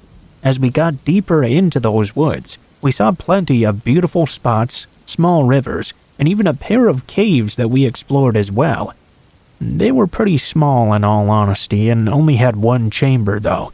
We had lunch and proceeded to follow a trail into a deeply wooded area. After around half an hour or so, we arrived to a pretty large clearing. And here comes the scary part. We noticed immediately that in this clearing there were around 4 to 5 people, all normally dressed. They seemed to be simply talking and laughing. No satanic cults, dreadful chants, or praying in a circle or whatever else. Honestly, just super ordinary looking people, just like me and my friend, all talking to each other. They obviously saw us too, since the clearing had no trees or rocks to cover the view, and we couldn't avoid that. The trail, after a deep curve, immediately ended in the clearing and proceeded to the other side of it. We called out, approaching them, since they were in the middle of the track. "Hey there, guys, what's up?" They didn't answer back. They all stared at us in unison, not saying a single word. This obviously launched a huge red flag. We stopped too, and I looked over to my mate. He looked back at me very concerned. Hey, guys, everything alright?" No answers. I started to feel uneasy, so we decided to just turn around and go back to the car. As soon as we moved back, though, we realized that they'd all started to follow us. As we looked behind us, we yelled back to them, "Hey, why are you guys following us? Did we do something wrong?" Yeah, we were still pretty young and dumb. In those kinds of situations, you probably should run immediately the fuck out of there. No answer, once again.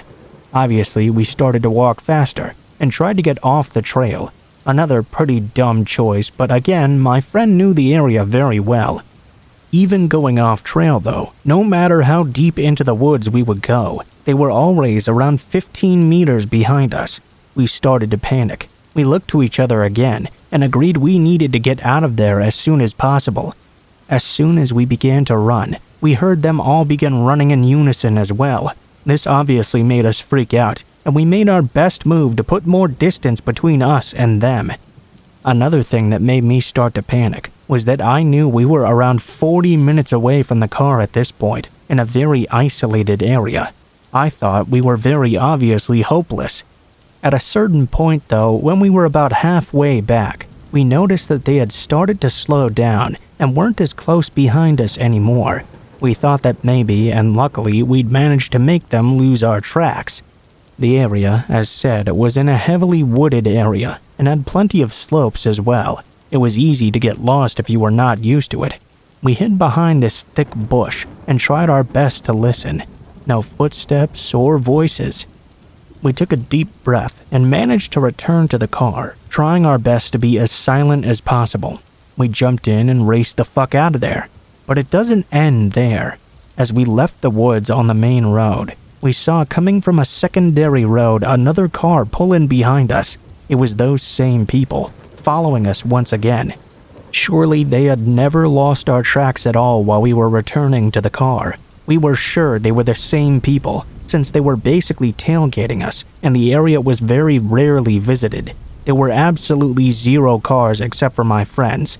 Their car also had no plates either. We drove down to my friend's town, avoiding his house altogether, taking every country road, but every turn we made, they did as well. As we reached the town's ingress, they made a sudden U-turn and returned back to the woods direction. We were fucking terrified and immediately called the police. We also informed the people that were in the small town square as they approached us, since me and my friend were basically sobbing as we got out of the car. They did check the area out, but no evidence of activity came up in the following hours. They never showed up anymore in the following days either. We became paranoid for some weeks to even get out of our houses. This experience is why I took a break from hiking for about 4 years. I have no idea who those guys were, or why they acted like this, but that experience almost gave me PTSD. It was terrifying. And fun fact, this experience happened in broad daylight too. How eerie.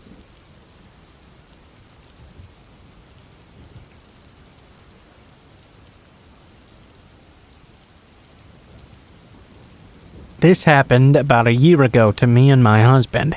It was our 10th anniversary, so we decided to go camping, just the two of us. And of course our dog as well.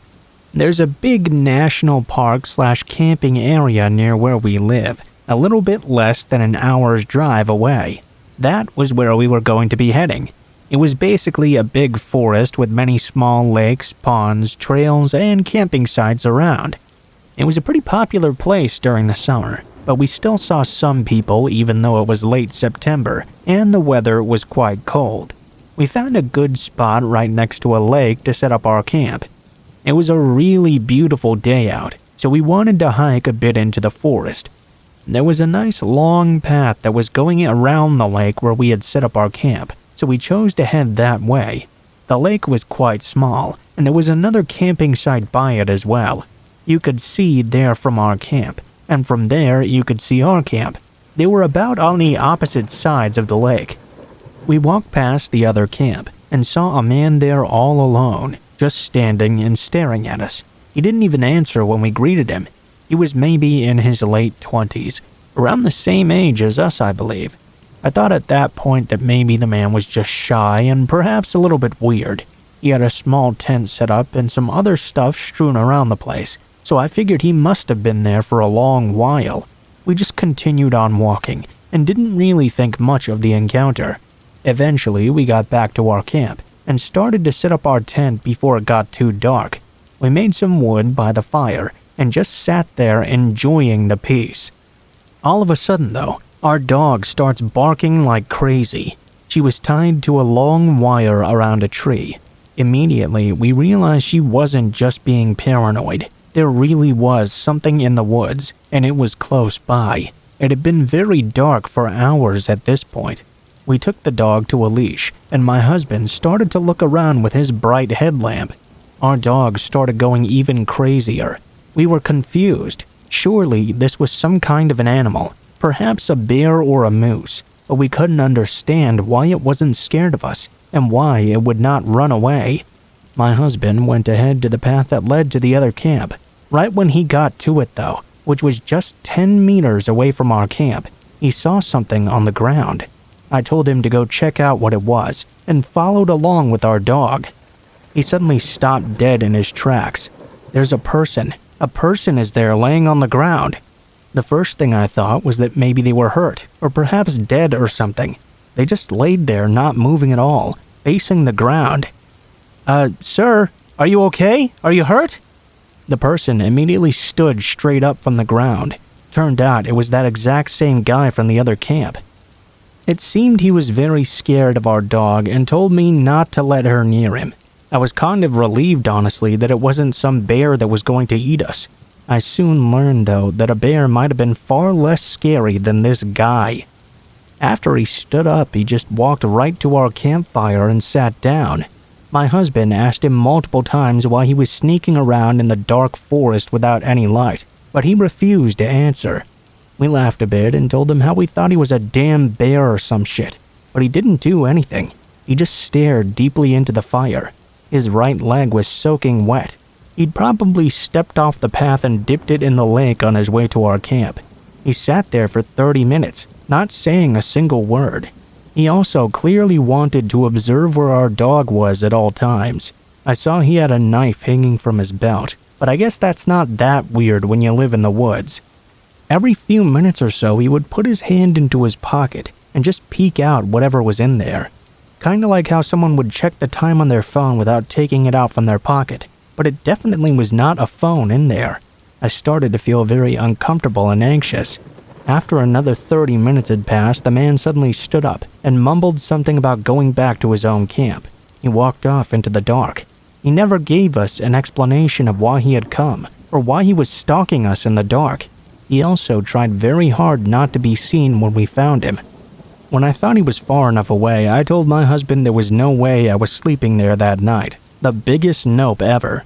Fortunately for me, he agreed right away and said that guy would probably come back when we were sleeping. I just wanted to leave ASAP, so my husband started packing things up. I was guarding and looking around with a light to see if the man would come back.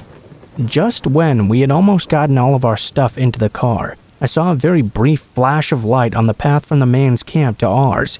The man was coming back. Maybe he thought we'd just gone to sleep because he couldn't see our campfire anymore. As soon as we noticed this, we just hopped in the car and left real quick. I don't know if we overreacted maybe, but I had a very bad feeling about this guy. Who crawls around in a dark, wet forest alone at night just to stalk some strangers? What would he have done if our dog hadn't hurt him? What were his motives? Maybe to stab us to death when we were sleeping? I don't know, and I didn't want to stay there to find out. I'm just glad we did have our dog with us. There's a very good chance she saved our lives that night.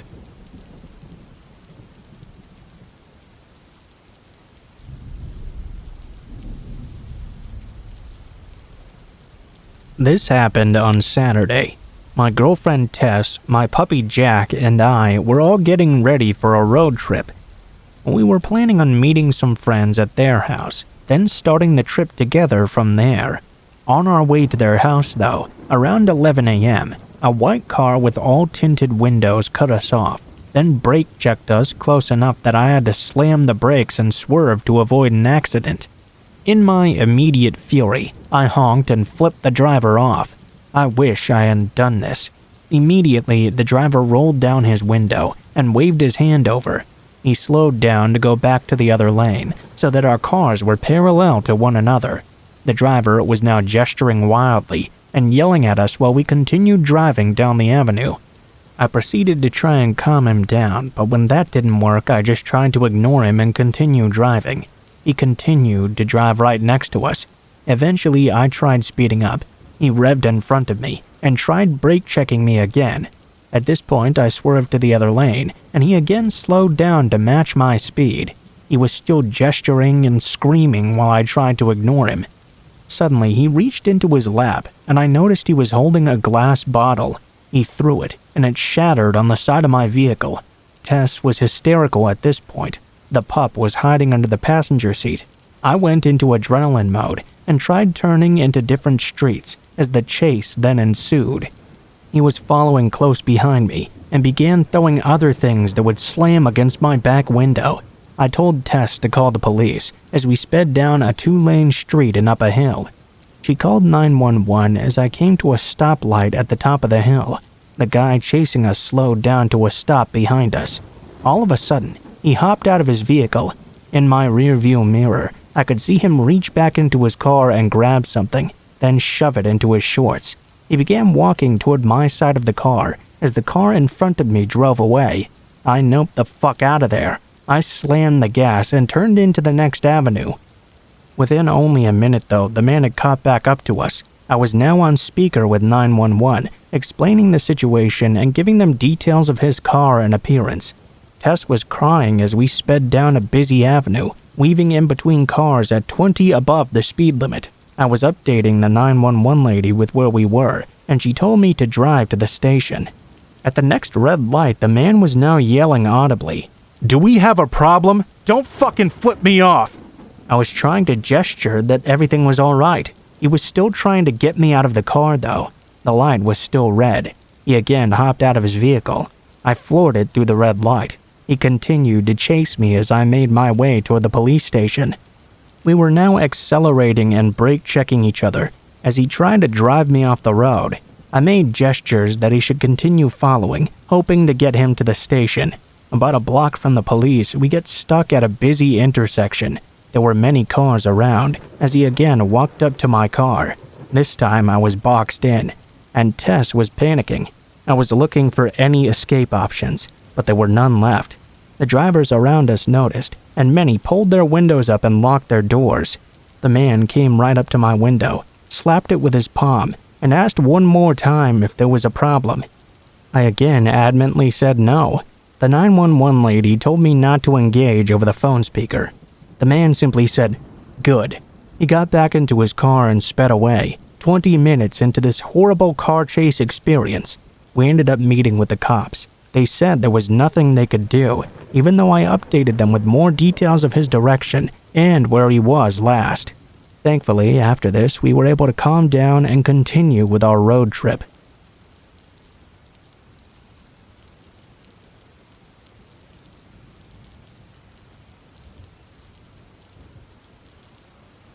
So I don't know if this is an Eastern Coast thing, for Americans of course, but in my little town there is a twice the ice station.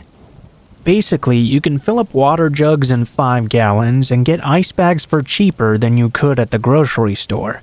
I went out a few nights ago to get some water, because honestly, who wants to be drinking tap water anyway? My husband was at home, and because I'm kind of heavily pregnant at the moment, he insisted that he go instead. I wish that he would've. It was about 1 a.m. around this time, dark for miles around, and smack dab in the middle of nowhere. As I got out of my car, I opened the back seat to get the gallon jugs and closed the door. As soon as I did this though, a dark blue truck turned van pulled up perpendicular behind me, presumably so I couldn't get out if I decided to get back in my car. Immediately, alarm bells started going off. Those bells started screaming at me when the slide door opened suddenly and two very large men jumped out. There was about a 20-foot distance between them and me, so I did the very first thing I could think of. I pulled out my phone. I answered a phone call from my husband. "Hey honey, yeah, I'm almost home." As soon as they saw me answer the phone, one of the guys shouted out, "Shit, damn it!" They both got back in the car and peeled out of the lot, tires squealing and all. I threw my unfilled jugs back into my car and locked all the doors a million times or more. I broke down and called my husband for real this time. He told me to do my best to write down the make and model of the car, the color, and then we'd go to the police station in the morning. About 2 days later, there was breaking news of a pregnant woman that had just gone missing. She was abducted, and her father swore up and down that she wouldn't just leave. I know it was those men in the blue van. I told the police everything I know. I don't know if they targeted me because I was a woman all alone in the middle of nowhere. But deep down, I think they targeted me because I was pregnant. I don't want to think about what would have happened to me or my baby.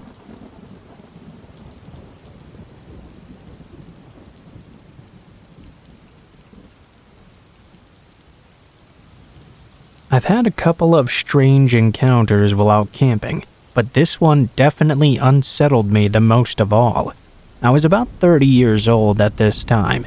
My girlfriend and I had decided to go camping for a couple of nights in a spot she knew of that was just south of Squamish, BC. It wasn't any sort of official campground or anything like that, but it was a spot that you pulled over and parked by the side of the highway to get into. We did that and then trekked with our gear into the woods that were between the highway and Howe Sound, which is the waterway that Squamish is at the northern end of. I should also mention that this was about a decade before any of the highway improvements that were made for the Olympics. After about 20 minutes of walking along an easy, well-used trail, we got to this area where there were a few old foundations from abandoned houses and buildings, including at least one with an intact set of concrete stairs. This spot also opened up onto a very nice beach on the ocean and had an open space to set up the tent beside the trail we had been walking along. Within half an hour, our tent was set up, the fire was prepared, and I had chopped enough wood for that entire night. I decided to go have a look at how much further the trail went. My girlfriend took her journal down to the beach to write a bit. I wasn't gone for very long at all, as within just a few hundred yards the trail came to an abrupt end at the base of a cliff. It was maybe 40 to 50 feet high, and ran out into the water in one direction, then out of eyeshot in the other. I did try to follow it inland, but the forest became quite dense very quickly, so I had to stop within 30 minutes of exploring. I headed back over to our camp and headed down to the beach. My girlfriend and I spent the rest of the afternoon there, and around 6 p.m. went back to our site. I started up the fire, we cooked some dinner and had some wine together. So far, this was shaping up to be a very nice little getaway. After tidying everything up and letting the fire die down a bit, we got ready for bed and slipped into the tent to go to sleep. For whatever reason, though, I decided to grab the axe from the stump that I had used to split the firewood earlier and brought it into the tent with me. Normally, this was not something I would do when camping. I thought perhaps it was because of the unofficial nature of this campsite. As is usually the case when camping, I fell asleep almost immediately. The exercise and fresh air do it for me every time. While I was asleep, a storm system seemed to have rolled in, and it started to rain very heavily. Being the good Cub Scout I was, I had taken the time to spread a tarp out over our tent, so fortunately none of the rain was actually impacting the tent itself. Much was being blocked by the wind as well. We were nice and snug inside, but that storm was making some real loud sounds, which of course made it very hard to go back to sleep. Around 2 or 3 in the morning, I had just managed to fall into a light sleep when I heard what sounded like footsteps coming down the trail. By this time of night, the storm had mostly passed by, and the only other sound was very light rain smacking against the tarp. I sat halfway up. Through the tent material, I could see a light slowly coming down the trail, matching those footsteps. That got my attention real quickly. Who the fuck was out here in the middle of the night walking along this trail that was well off the beaten path and ended about a football field past where we were? Suddenly, the light and the footsteps stopped moving, and the light went out. What the fuck? It's one thing to be out here walking alone in the middle of the night, but why would you feel the need to extinguish your torch as well? The footsteps resumed coming towards us, but now at a much slower speed, and much softer as well, like they were trying to sneak along without us noticing. I reached over and my hand grasped the axe firmly.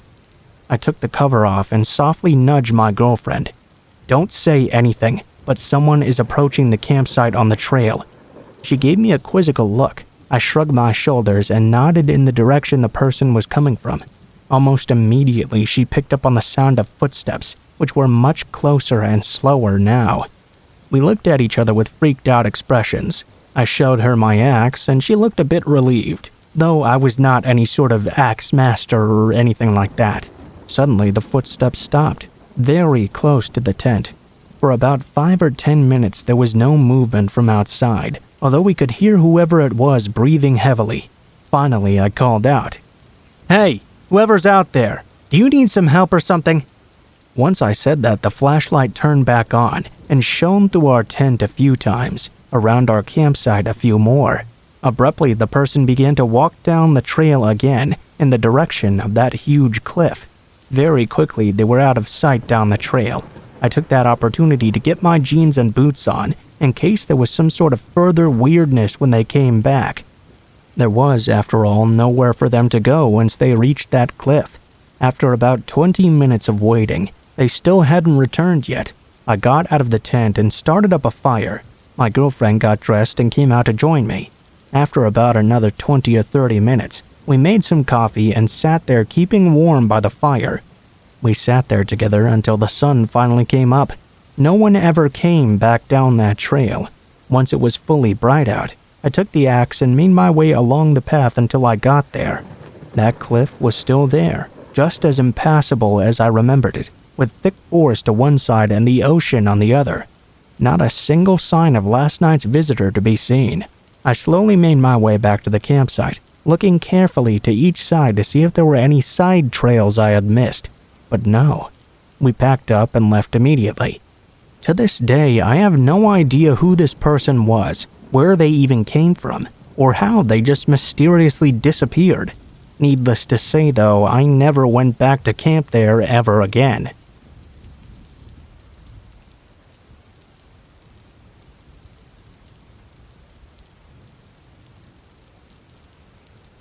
A few years ago, my husband and I were heading south to Texas for the winter on Halloween in our motorhome.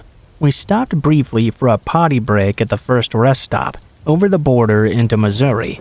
The rest area was quite huge, but there were not many vehicles there at this time. We parked in the area where trucks and RVs park. I did notice 2 cars backed in on the other side. I thought it was quite strange that they were both backed in like that. My husband stayed behind to rearrange some things in the storage bay. As I walked to the restroom, I heard 2 pops. I thought they sounded a lot like gunshots. I walked toward the sound. I heard another pop and saw something black fall to the parking lot. At first, I thought to myself, this is Halloween. Is this somebody's sick idea of a joke or something? Was it perhaps a wild dog? A man then looked my way, and I ducked behind an electrical box immediately. When I peeked out, the man casually walked to his car and slowly left, getting back onto the expressway. I walked over to where the man had just been to see what was there on the pavement, only to realize it was a woman's body. She was lying face down. I can still visualize her black jacket, shorts, and sandals on her feet, but mostly her long black hair blowing lifelessly in the wind. Immediately, I turned around and ran towards my husband, screaming, "Call 911! Someone's been shot!" We had no idea the address of where we were, but within just 10 minutes, there were around 15 police cars and EMS screeching their way in. We were held there for 5 hours in the rain, giving statements and eyewitness accounts. Needless to say, by the time we got to our intended campsite, I was a shaking, messed up basket case. Every time I closed my eyes, I could see that woman fall to the ground and begin bleeding, and that man looking in my way. I was sure he was going to hunt me down and kill me, since I had just seen him murder someone. About 9 months later, they found him in Texas. He was found guilty of murder and is currently in jail. At least, I hope so. The woman was homeless and living in her car. The man killed her because he asked her for money, and she used a racial slur at him, apparently. Her family at the court meeting also said she was paranoid someone was going to kill her, and that's why she drove around in her car all the time. This was very scary to me, and I still relive the memory sometimes.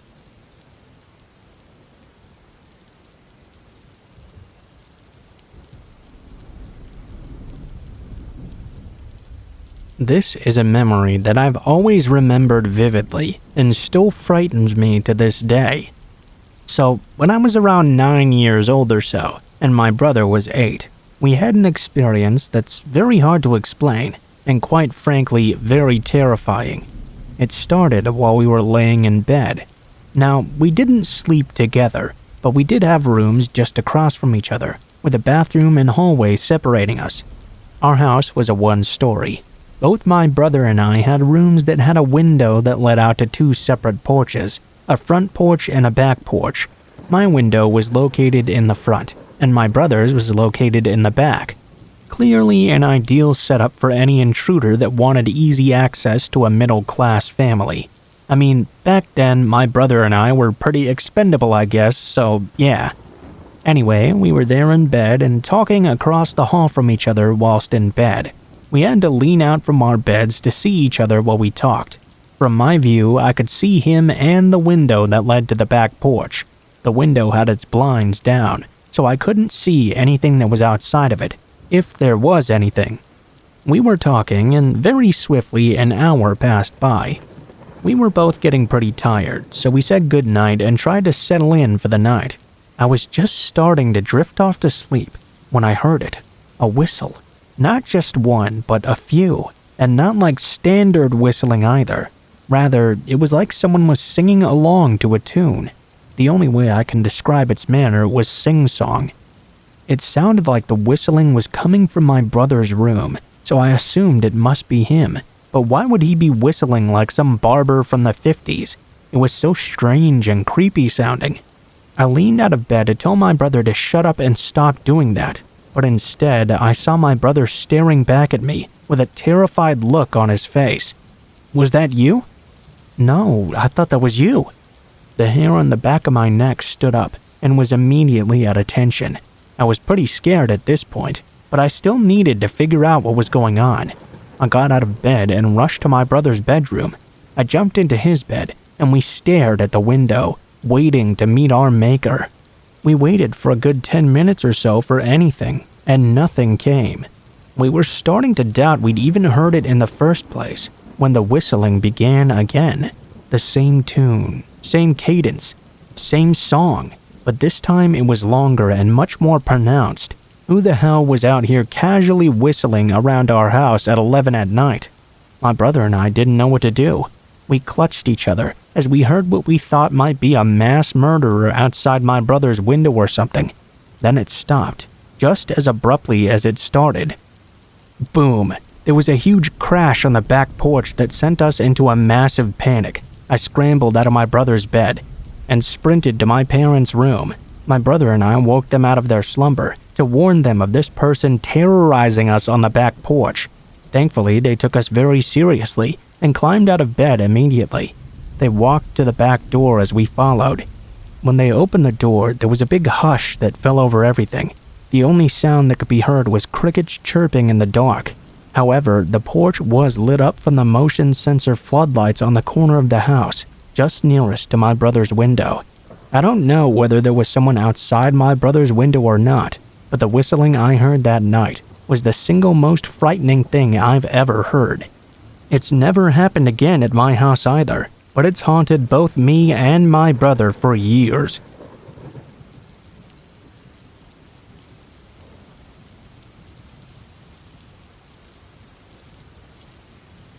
When I was in my early 20s, I lived in an apartment with my mom, brother, and my 2 sons, who were toddlers at the time.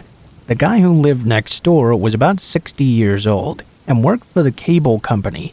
He had always given me some very creepy vibes. Around this time, we were upgrading our internet, and another guy who worked for the same cable company came out to do the install. If I thought my neighbor was creepy, he had nothing on this guy. I was in and out while he was there that day, but every time we were in the same room, he would stare at me with this strange look on his face for a really, really long amount of time. The next day was Saturday, and my creepy neighbor must have been having a little get-together or something. To my dismay, the creep who had done our install was at the party as well. It was clear that they had been drinking all day, and were getting louder and more obnoxious as the day wore on. A little bit after 8 p.m., both my mom and my brother left, leaving me there alone with my 2 young sons. Around 8:30, there was a sudden knock on my door. There stood that creepy installation guy. The man was very clearly drunk and told me he had forgotten to have my mom sign some document the previous day. I told him, no problem, I'll just sign it now. He started to take a step to enter my apartment. I positioned myself so he couldn't get through the door. Again, I said I'd just sign whatever he needed right now. He pointed toward the kitchen and said he had given my mom the document and it was now in our house. He pushed the door and tried to shove me out of the way and aggressively tried to step inside my apartment. This time, I made a more forceful block of his attempt. At that point, he turned his head to his left and said something to someone. I moved just enough to see who he was talking to. It was my creepy neighbor, who was standing with his back up against the wall of my apartment, so he was just out of my line of sight. I quickly stepped back in and shut and locked my door immediately. I saw the both of them start to walk away. I knew then that the situation was super shady, but I didn't know just how shady until I was telling my family what happened. Why would this guy need a signature on a document he left with my mom? Why would he come at 8:30 at night when he had been drinking all day? Why did they wait until just moments after everybody else left, something they would have definitely seen? And why was my neighbor standing where I couldn't see him? I'm glad that my creep radar was on full alert that night, because it really scares me to think what might have happened if I had just let him walk into my apartment.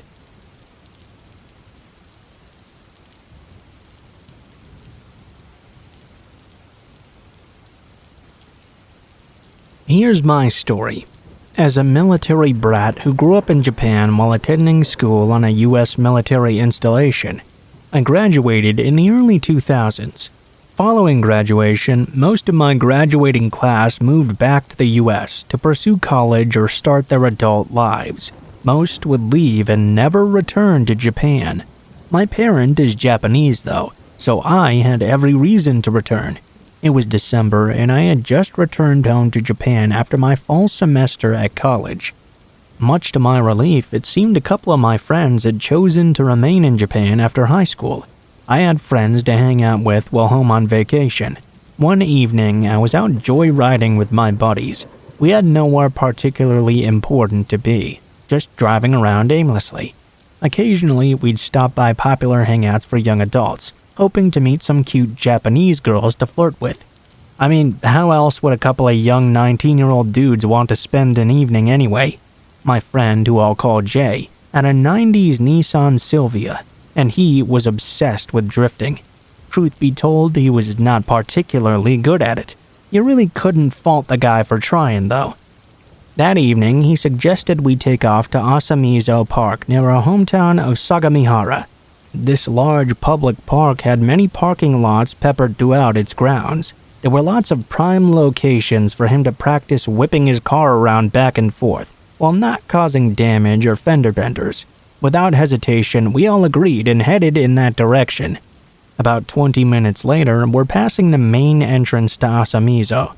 During the day, this is a pleasant public park with many recreational activities going on. Japan, in comparison to other countries, is a very safe country. This park was no exception to that notion. However, it did have some unfortunate events happen there. After driving into the park for about 7 minutes, we reached the first parking lot. It was around 10 o'clock at night. We pulled in and parked. I hopped out of the car and pulled out a fresh pack of cigarettes and lit one up.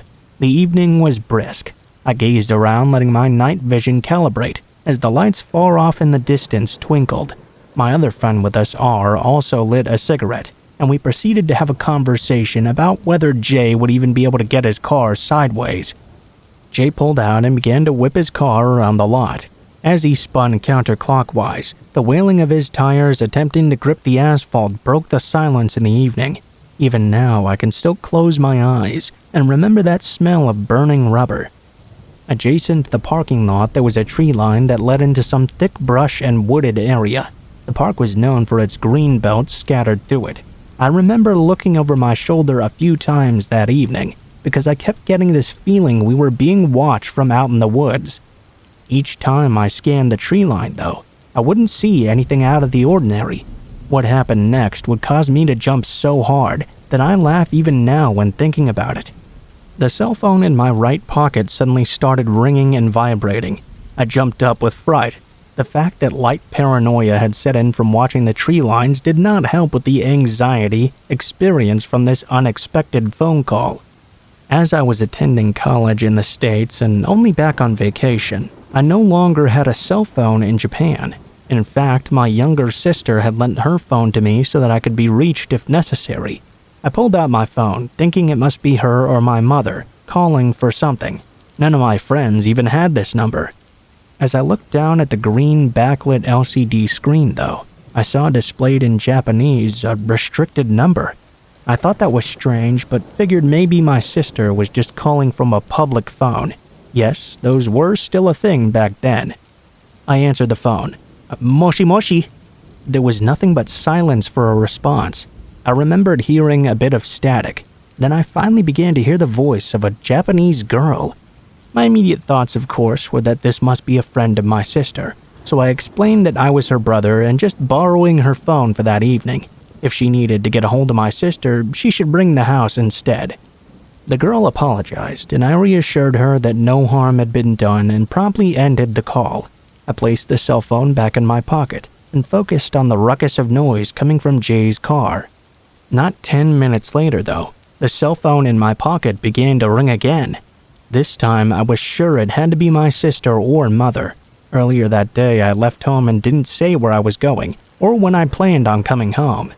It wasn't uncommon for my mother or sister to call and ask if I had eaten dinner yet, or if they should leave food out for when I would be returning. I pulled the phone out once again. I had a phone call. A restricted number once more. I answered the phone. The same voice of that Japanese girl was on the other end. Before I could ask why she was calling for my sister, she cut me off. Based on the previous phone call, I thought there were a couple of funny things going on here.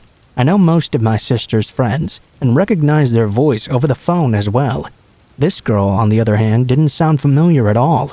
Additionally, my sister never mentioned anything about new friends, and her circle was very tight. She wasn't very big on being a social butterfly, you see. Perhaps I was wrong, though. My sister was 3 years junior to me after all, so my assumption was this girl had to be around my sister's age and way too young for me. I had very little interest in engaging in conversation. The girl started to probe me with questions, and I kept my answers vague. I don't know why I continued to entertain a conversation with her, but a hang-up I supposed might just be very rude. Suddenly, though, she asked me what me and my friends were doing out in the park so late in the evening. I almost began to answer when it dawned on me. I did not mention anything about where I was or what we were doing. I had never told her I was at a park. The girl giggled and tried to play it off, insisting she thought I said I was there. I told her this was too weird, and then I hung up. Jay had grown tired of drifting in this lot. He pulled up to us, and from the driver's side suggested we change up the scenery. R and I hopped back in the vehicle and off we went. Now at another parking lot we hopped out, and Jay continued to do his thing. This lot had soccer fields not too far off from it, and the lamps in the lot painted an orange hue, which was kind of oddly comforting.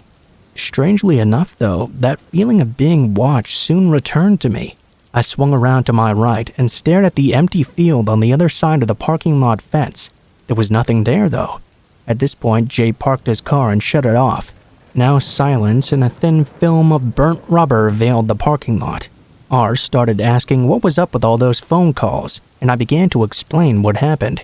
They both agreed it was a little bit strange, but speculated maybe my sister had mentioned to her friends that her older brother was back in town. Jay proceeded to tease me that I should start talking to this chick, but I protested because I had no interest in someone that age. Suddenly, my phone rings again. Same restricted phone number. This time, the girl was much more aggressive. "How come you guys left? What was wrong with that last spot?" I asked what she meant. She then told me, "You guys left the last parking lot you were at." I remember the hairs standing up on the back of my neck immediately. I made it a point to be vague, but somehow this girl knew what I was doing, that we had left, and where we were now. Something was not right here. I hung up immediately. A moment later, my phone was blowing up. I answered again, this time very irate. "What the fuck do you want from me?" There was silence, and then I heard a bit of light static. In a sort of hushed whisper, I heard her voice. "I'm at the field. I see you." I spun around and faced the field looking for any sign of a person. I remember my heart racing as I fumbled to figure out what exactly was going on here. "What do you mean? What do you mean you see me at the field?" She told me she could see me standing with my friends, wearing my gray jacket next to my buddy's car. She told me she was coming over to us, and that all she wanted was to hang out. The line went dead. I looked at J and R and gave them the rundown. They both had weird looks on their faces. I knew them well enough to know when they were lying or pulling my leg, but they looked clueless. My phone rang again. "Hey, I'm almost there. Will you wait for me?" "Huh? No, what the hell is going on here? Why do you keep asking me these questions? How do you know where I'm at? Just who are you anyway? I know all my sister's friends, and I don't recognize your voice." "I never said I knew your sister." At this point, I was like, what the fuck? I looked back at the field and couldn't see anyone. As I was still on the phone, I asked where she was at. She just kept saying she would be there shortly. I'm sure my friend sensed the panic in my voice. Jay went on and on about how nobody knows we're out here. How did this chick seem to have our location the entire time? Mind you, this was 2000. Social media, Internet 2.0, and smartphones were not a thing yet. People couldn't just get your location like that. On top of that, we were many kilometers out of the way. You don't just randomly run into people out here. The evening was getting later. It was past 11 p.m., and I had no explanation as to what was going on. My phone rang again. Before I could even answer hello, she asked if I could see her. I was spinning, jerking like a laundry machine agitator at this point. Ari yanked the phone from my hand and proceeded to speak to her as well. Feeling like this was a joke, he decided to toy with her a bit. He started to ask her what she was wearing. She began explaining something to him, from what I could hear from how he responded. He asked her what color her undergarments were, and then she abruptly hung up. He thought he had annoyed her enough that she may not bother calling again. We all nervously chuckled as we couldn't even begin to understand what had just transpired. My phone started to blow up again though. Same deal, restricted number. I answered again, this time upset, but I was cut off immediately. Her voice was much louder now. I could hear what sounded like wind in the background. She began saying she was approaching us, yelling not to leave. She wanted to be with us. All of a sudden, I could hear Jay drop a soda can as he faced the field. "What the fuck is that?" I remember Jay saying in disbelief. I hung the phone up. I looked at both my friends and Jay motioned to jump in the car. We all jumped in, and he stomped on the gas as we made our escape. My phone rang again. I looked. Although I didn't want to answer, I felt as though I needed to. I took the call and I could hear her voice, this time slightly huskier. "It's such a shame that you all left before I could reach you." Jay was now frantically driving away from the park. All that time, I had no idea where he was taking us. It was quiet in the car. as I held the phone up to my ear. "I guess I'll just need to follow you. Maybe I'll find you at the Family Mart you're going to stop at." She gave a creepy laugh. "What the hell do you mean by the Family Mart we're going to?" Before I realized it, Jay cut the wheel hard and pulled to the side of the road. He threw on his four-way hazard lights and brought the car to a sudden stop. R damn near hit the dashboard, sitting in the shotgun seat. Jay turned and looked at me. I still remember the paleness of his face. He called into the phone. "How did you know I was taking us to Family Mart?" I hung up the phone and powered it off. We sat in silence for a moment. This felt like a weird dream or something. I told Jay, "Let's get out of here. We need to go somewhere else." Shortly after, we drove to a 24-hour restaurant that was our hangout spot, where many of our Japanese friends frequented. We just wanted somewhere brightly lit and somewhat crowded to chill out at. As we walked up to the entrance, I could see some friends occupying a booth. We walked in and proceeded to join the party. After we ordered some coffee, we started explaining the strange occurrences of that night. Initially, everyone looked on with excitement, but as I explained the story more, the look of excitement written on everyone's face eventually faded, and it got awfully quiet. Another female friend of mine who sat across from me, I'll call her A-chan, looked at me and asked again the whereabouts in the park we were at. As she asked me this, I could see her make eye contact with her boyfriend H. He pulled out a cigarette and lit it as he went into his explanation. "Well, you guys, you all know what happened at Azamizo Park, right?" We all exchanged a blank glance. There was an incident that happened in that park one evening. A girl was walking through the park. Someone approached her and dragged her into the greenbelt, where she was raped and strangled. I heard some rumors about some bad juju associated with the area or something. In disbelief, I scoffed. "You can't be serious, right?" Without any hesitation, he looked me dead in the eye. "Nope, I'm not joking, but you need to go to a shrine. Maybe her spirit latched onto you or something."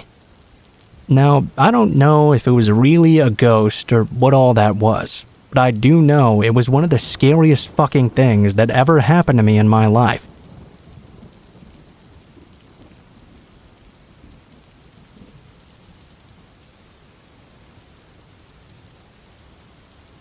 A few years ago, I worked at a small local pet store during college. I was one of 2 women who worked there, and we didn't generally work at nights together. This store kind of specialized in saltwater fish and reptiles in particular. This meant it wasn't too odd to have newbie reptile or aquarium people, or even people just looking to learn some more before actually getting a little companion showing up there. About a year into me working there, this one man would come in and start asking questions about bearded dragons. I humored him the first couple of times he came in and answered his questions for about an hour and a half to 2 hours each time. But then he just kept coming in over and over, never buying a single thing, never looking at any of the animals either. He refused to talk to anyone else but me, even when coworkers were standing right next to me. He was definitely a dude with a very creepy vibe. After about the 3rd time this guy came in and questioned me about bearded dragon mating habits for an hour, we all started to get pretty uncomfortable. The man knew my schedule because we were such a small store. I would call up my friends and tell them to come hang out at the shop while he was there. He was extremely persistent about only ever talking to me, and only about bearded dragons, with the occasional, "Do you have a boyfriend?" or some pickup line here and there. I told him, of course, I wasn't interested each time, and told him I had a boyfriend as well, even though I did not. At first, we were all pretty forgiving. Maybe this guy was just socially awkward and didn't know how to interact with people. But it started to get real scary when he'd come in, search the entire store for me, not find me, and then search out my car in the lot. Then he'd just hang around outside next to my car for the entire day. My bosses and managers started to tell me to hide out in our back employees-only room whenever he'd come in. My friends, of course, were extremely weirded out as well. I was getting really scared of this guy. My coworkers were even trying to actively curb his enthusiasm for coming in, but he would just never stop. In fact, he started showing up so much that eventually I had to quit that job altogether. Around a month later, I was watching the news with my dad. And oh buddy, were we in for a surprise that night. This same guy had just been escorted off his ex's property in a local town by the police, came back to the house the same night and murdered her. When she didn't show up for work, her co-workers called for a welfare check. Police get there, he answers the door and tells them his name is Zeus, most definitely not his real name. He lets the police in, where they find her in the bathtub on a tarp. They also find bloody plates, silverware, and pans in her sink. He had cooked and eaten parts of her liver, heart, and brain. He's still awaiting trial in our state. His interviews and clips of news people questioning him while the police are escorting him to court are just insane. He tried to claim demonic possession at one point. He had previously murdered 2 other people and been released from prison before moving to our area. I guess it just shows you should trust your instincts about people you interact with. People can be absolutely wild.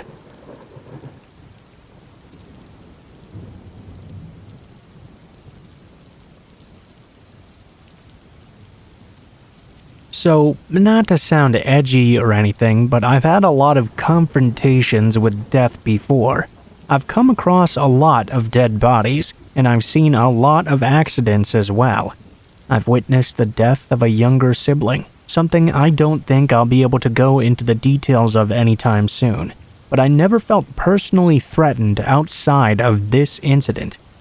The fact that what happened to my friend almost happened to me really messes me up sometimes.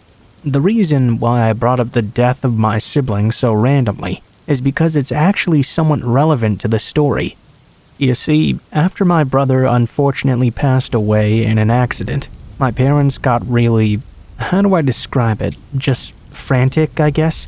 My mom was really depressed. My father immersed himself in religion, thinking this was God's punishment or something. I thought this was complete bullshit, but that's him, I guess. They also fully threw themselves into their work, which meant I was left alone in the house a lot.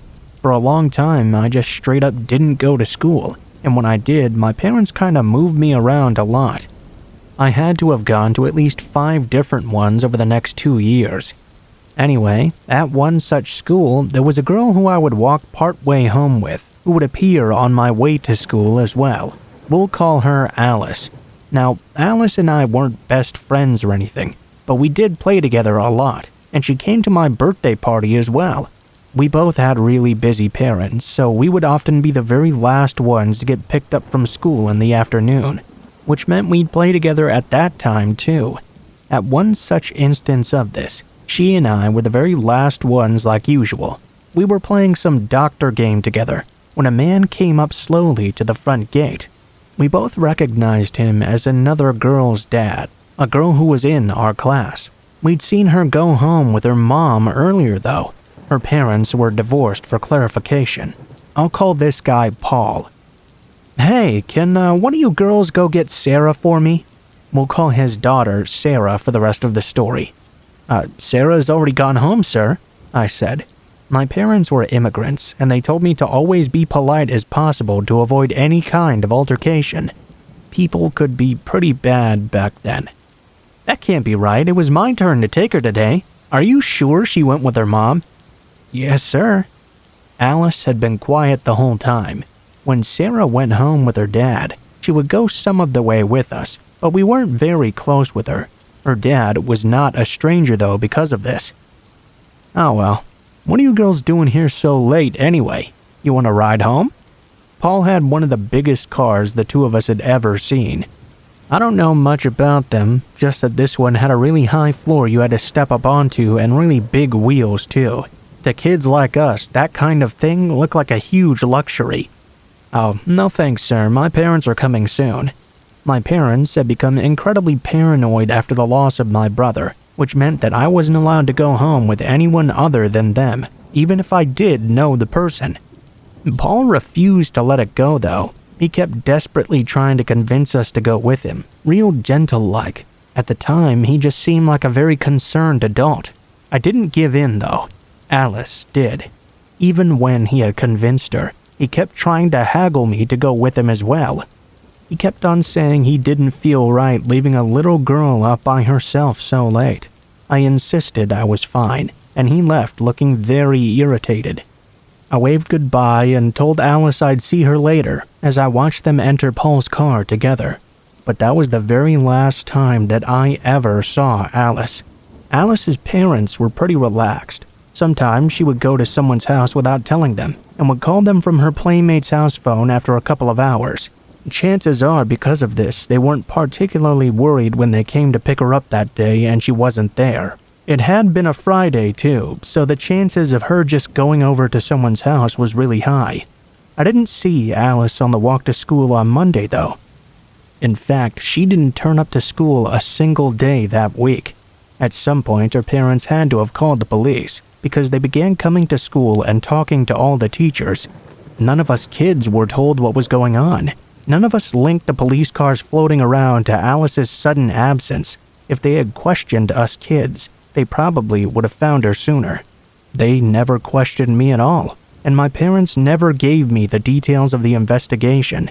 I have no idea how he even became a suspect when I was the only one that saw him take her that day. I suppose perhaps someone saw them together in Paul's car while he drove her or something. All I know is, about a week and a half after I had last seen her, we got told in school that Alice would not be coming ever again. They told us she had gone to heaven. I already knew, though, what this analogy meant. Unlike a lot of the other kids there, I had already dealt with death before. I vomited in the bins that day. My parents refused to tell me anything when I asked them, but they didn't have to. It came up in the news that day. Apparently that guy Paul, he was a fucking monster. He was a cannibal. He'd taken Alice to his house, cut her up into chunks and ate her. They found bits of her in the fridge and in the tub. I think my heart seriously fell into my ass. I was there that day. That could have been me. He seemed like such a nice guy. Heck, we both knew him. He was our friend's dad. Ever since, I've had really bad trust issues for obvious reasons. When I told my parents what had happened, they immediately moved area and moved schools as well. I think the fact that they'd almost lost another child that day probably really killed them inside. After, I had horrible nightmares for a very long time, usually just distorted memories of that day. That day when I just let Alice get taken away by that monster. Sometimes there'd be a twist of events where I said yes instead, and I ended up in her place. I still beat myself up about the fact that I never connected the dots about Alice and those policemen. I mean, it was so fucking obvious. Maybe they could have saved her if I had said something. I don't know. I'm just grateful that I trusted my gut and didn't go home with that guy. I don't like to, but I often find myself wondering what Alice must have felt in her last moments. It really fills me with a lot of regret.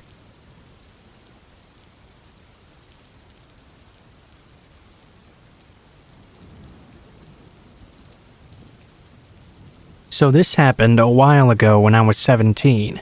My girlfriend, who was 16 at the time, was asked if we could babysit for my cousins. Well, obviously when money was involved, we obliged pretty quickly. We went to the house at 2 p.m. Everything was pretty alright. It came to around 1 a.m., and we were wondering when the parents were going to be back home since they'd never told us. We tried to message them, however, there was no reply. We thought to ourselves that they must be too drunk, and should be on their way soon, at least hopefully. We were warned prior to babysitting that there had been a few weird things occurring in the past, such as people threatening to smash the windows, people attempting to kick the door down and get in, and things like that as well. We didn't really think too much of that at the time since it had happened quite a while ago. We told ourselves it obviously would not happen while we were there. Of course, we were mistaken. Around 1 a.m., I heard a noise outside. I turned to my girlfriend who was on her phone, asking if she'd heard that as well. No, you're just hearing things. Because of this, I brushed it off at first. Around 10 minutes later, though, I was bombarded with glass as a brick suddenly flew straight through the window, landing on the sofa right next to me. I ran outside extremely angry to see if I could find whoever had just done this. However, they must have already escaped, or at least I thought so. A little information about this house. On the left-hand side, there was this alleyway leading into the back garden of the house and neighboring house. It was completely pitch black. Being the brave person I thought I was, though, I turned on the flashlight on my phone and took a look down it. As soon as I did, I may have possibly shit myself. I saw someone there in a black hoodie, crouched down in the alleyway. We stood there frozen, staring at each other for what felt like an eternity. Before I had a chance to react, he finally threw himself towards me at full speed. I said fuck that shit and ran back into the house, locking the door tight behind me. My hands were shaking. As soon as I got inside, the kids were already downstairs, wondering what the hell had just happened. My amazing girlfriend was there to comfort all three, telling them it was nothing, even though they were old enough to probably know what had just happened. She started to clean up the mess whilst I was on the phone with the police, fearing that that person was still waiting somewhere outside. The police came within just minutes and took our information. They told us they would patrol the area and keep an eye on the house until morning. About an hour later, the police knocked on the door again and gestured me to follow them in their patrol car. When I got to the car, I saw a man in the back seat, hands cuffed up. I was asked if this was the person who had smashed the window and been in the alleyway. I analyzed that person from head to toe. They seemed to fit the description I gave to the police entirely. The parents finally got home a long while later, obviously worried for their children's safety. Thankfully, the kids were fine. The parents thanked us, paid us, and we went on our way home together at around 4 a.m. A few days passed by. A few days passed, and it turns out it was the mother's crazy ex who had full intentions to kill her. She was not home that night, though, and when he was taken into custody, they found a large knife in his pocket. I still get chills when I think about that night. What if I had tried to be brave and fight that guy in the alleyway instead of running? I would 100% be dead right now. I know this isn't really scary to some people, but if you've ever been in a similar situation, you understand just how terrifying that really is.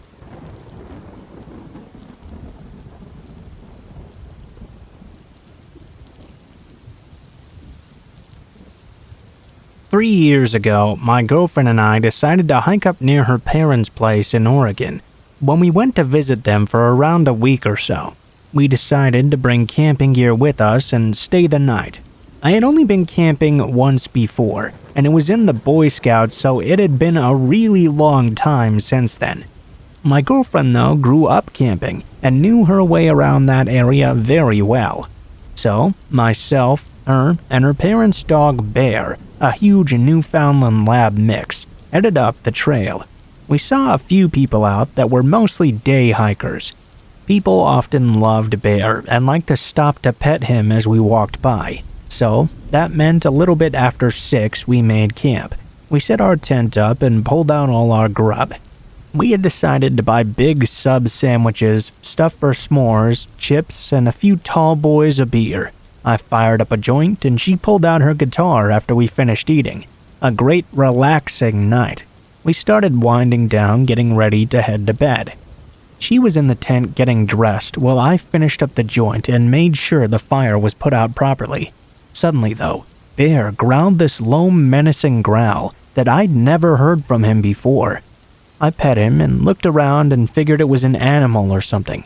We got to sleep, but around 1 a.m., I woke up to my girlfriend shaking me, looking absolutely terrified. I heard Bear growling beside us, and she held her finger up talking low. She told me she'd woken up to hearing voices. I listened in a little bit closer. I could hear what sounded like 2 men talking somewhere outside our tent. Then we heard something absolutely terrifying. One of them turned and said to his friend, "I'll take the girl. You go get rid of the guy." I knew we were screwed. We had no weapons of any sort to defend ourselves. My girlfriend unzipped the tent, and Bear just rocketed out. I had never seen him run so fast in my entire life. I heard one of the guys yell, "Oh shit!" I could hear Bear snarling and growling, and I could hear them running and screaming. My girlfriend took the satellite phone her dad insisted she carry and called her dad on it. He called law enforcement, and we stayed in the tent as instructed. Bear came back a while later completely out of breath, no sign of the men who had been there. We waited for the ranger to arrive. When they showed up, they found no sign of the guys, save for some truck tire tracks and some cigarette butts strewn around. They gave us a ride back down to our car, and later that day, Bear got some meat and plenty of love.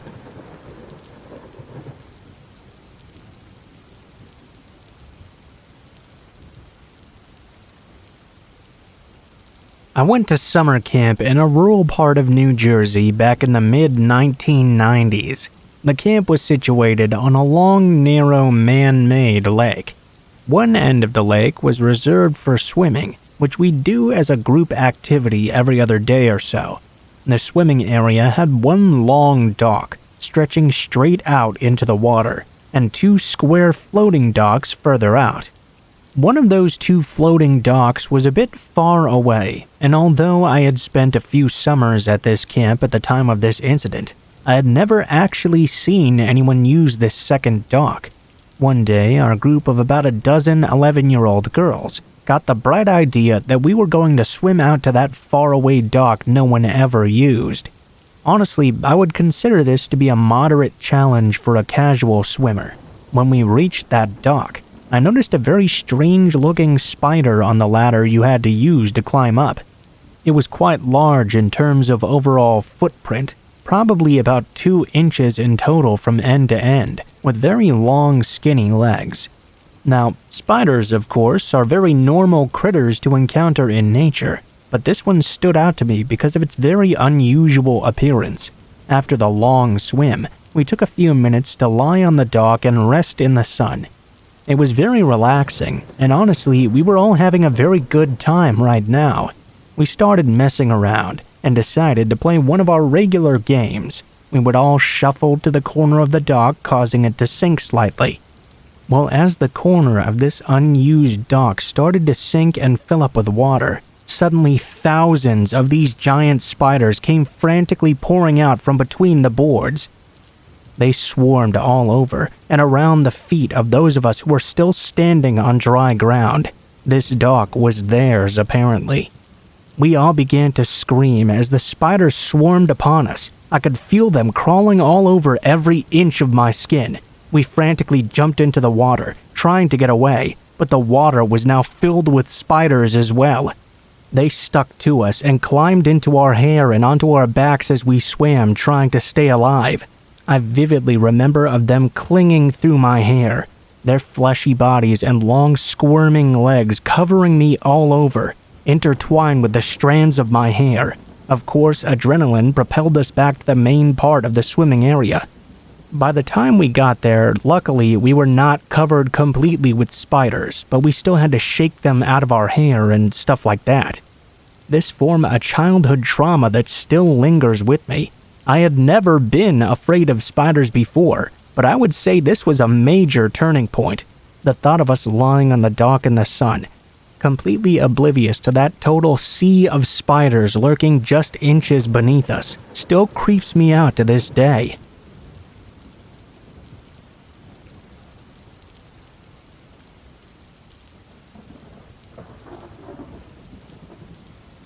Back around 2004 or 2005, I was leaving a buddy's house and headed home. He lived on Lake Ariel in Wayne County. It was a good 15 miles away, so I decided to take the back roads to save some time, and avoid the cops as well. As I crested up this mountain road, I could see a van just off to the side, doors wide open and lights all on. It was well after midnight, and no one was on the road. I slowed my car, a 1989 VW ragtop, down to first gear, looking for a person or persons that may be hurt. As I looked around though, not a single soul was in sight, and the woods were completely silent. The van was off the road not running, but all the lights were still on, and the driver's door was open like someone had just left. I remember thinking to myself in that moment, Well shit, I don't have cell service until the top of the mountain. I better call the cops. I proceeded to go towards where I knew I had cell service, going maybe 30 miles per hour tops. I knew something about this situation was fucked up, but then it got worse. No more than 3 or so miles away, the brush thinned up on the roadside, so you had a much better view of what was out there in the woods. I could see a bit of movement out in the darkness, so I let off the gas a bit, thinking I didn't want to accidentally paste a deer or something. As I let off though, this man completely soaked in fresh blood came stumbling from the tree line and out into the road. He was so covered completely in gore that I couldn't even tell it was a human being at first. The man stumbled in front of my car and waved me down. I was in my rag top down, of course. The man was yelling and yanking at my door. I dropped into first and took off. After another mile or so, I had cell service and called the cops right away. The dude was obviously hurt, and his grab for my door really scared me. There was this wide space up on the mountain where I agreed to wait for the cops. They were there in under 10 minutes. While I waited, I pulled the top up and locked my doors as well. An officer took my statement and looked over my car with a torch. That guy from the woods had been so covered in blood he left bloody smears all over my car. Another officer found the van nearby, but they couldn't locate that guy who'd come out of the woods. The cops let me go home after. They said they'd call if they needed anything further. Well, within a few days, I did get another call. The van had been located, and they asked me if I could describe that man. They never found him that night, and as far as I know, they never did. Apparently, the van had been stolen, and the guy might have been wanted for some serious crimes. The cops surmised that the guy had banged himself up pretty bad and took off in a panic when he couldn't stop me.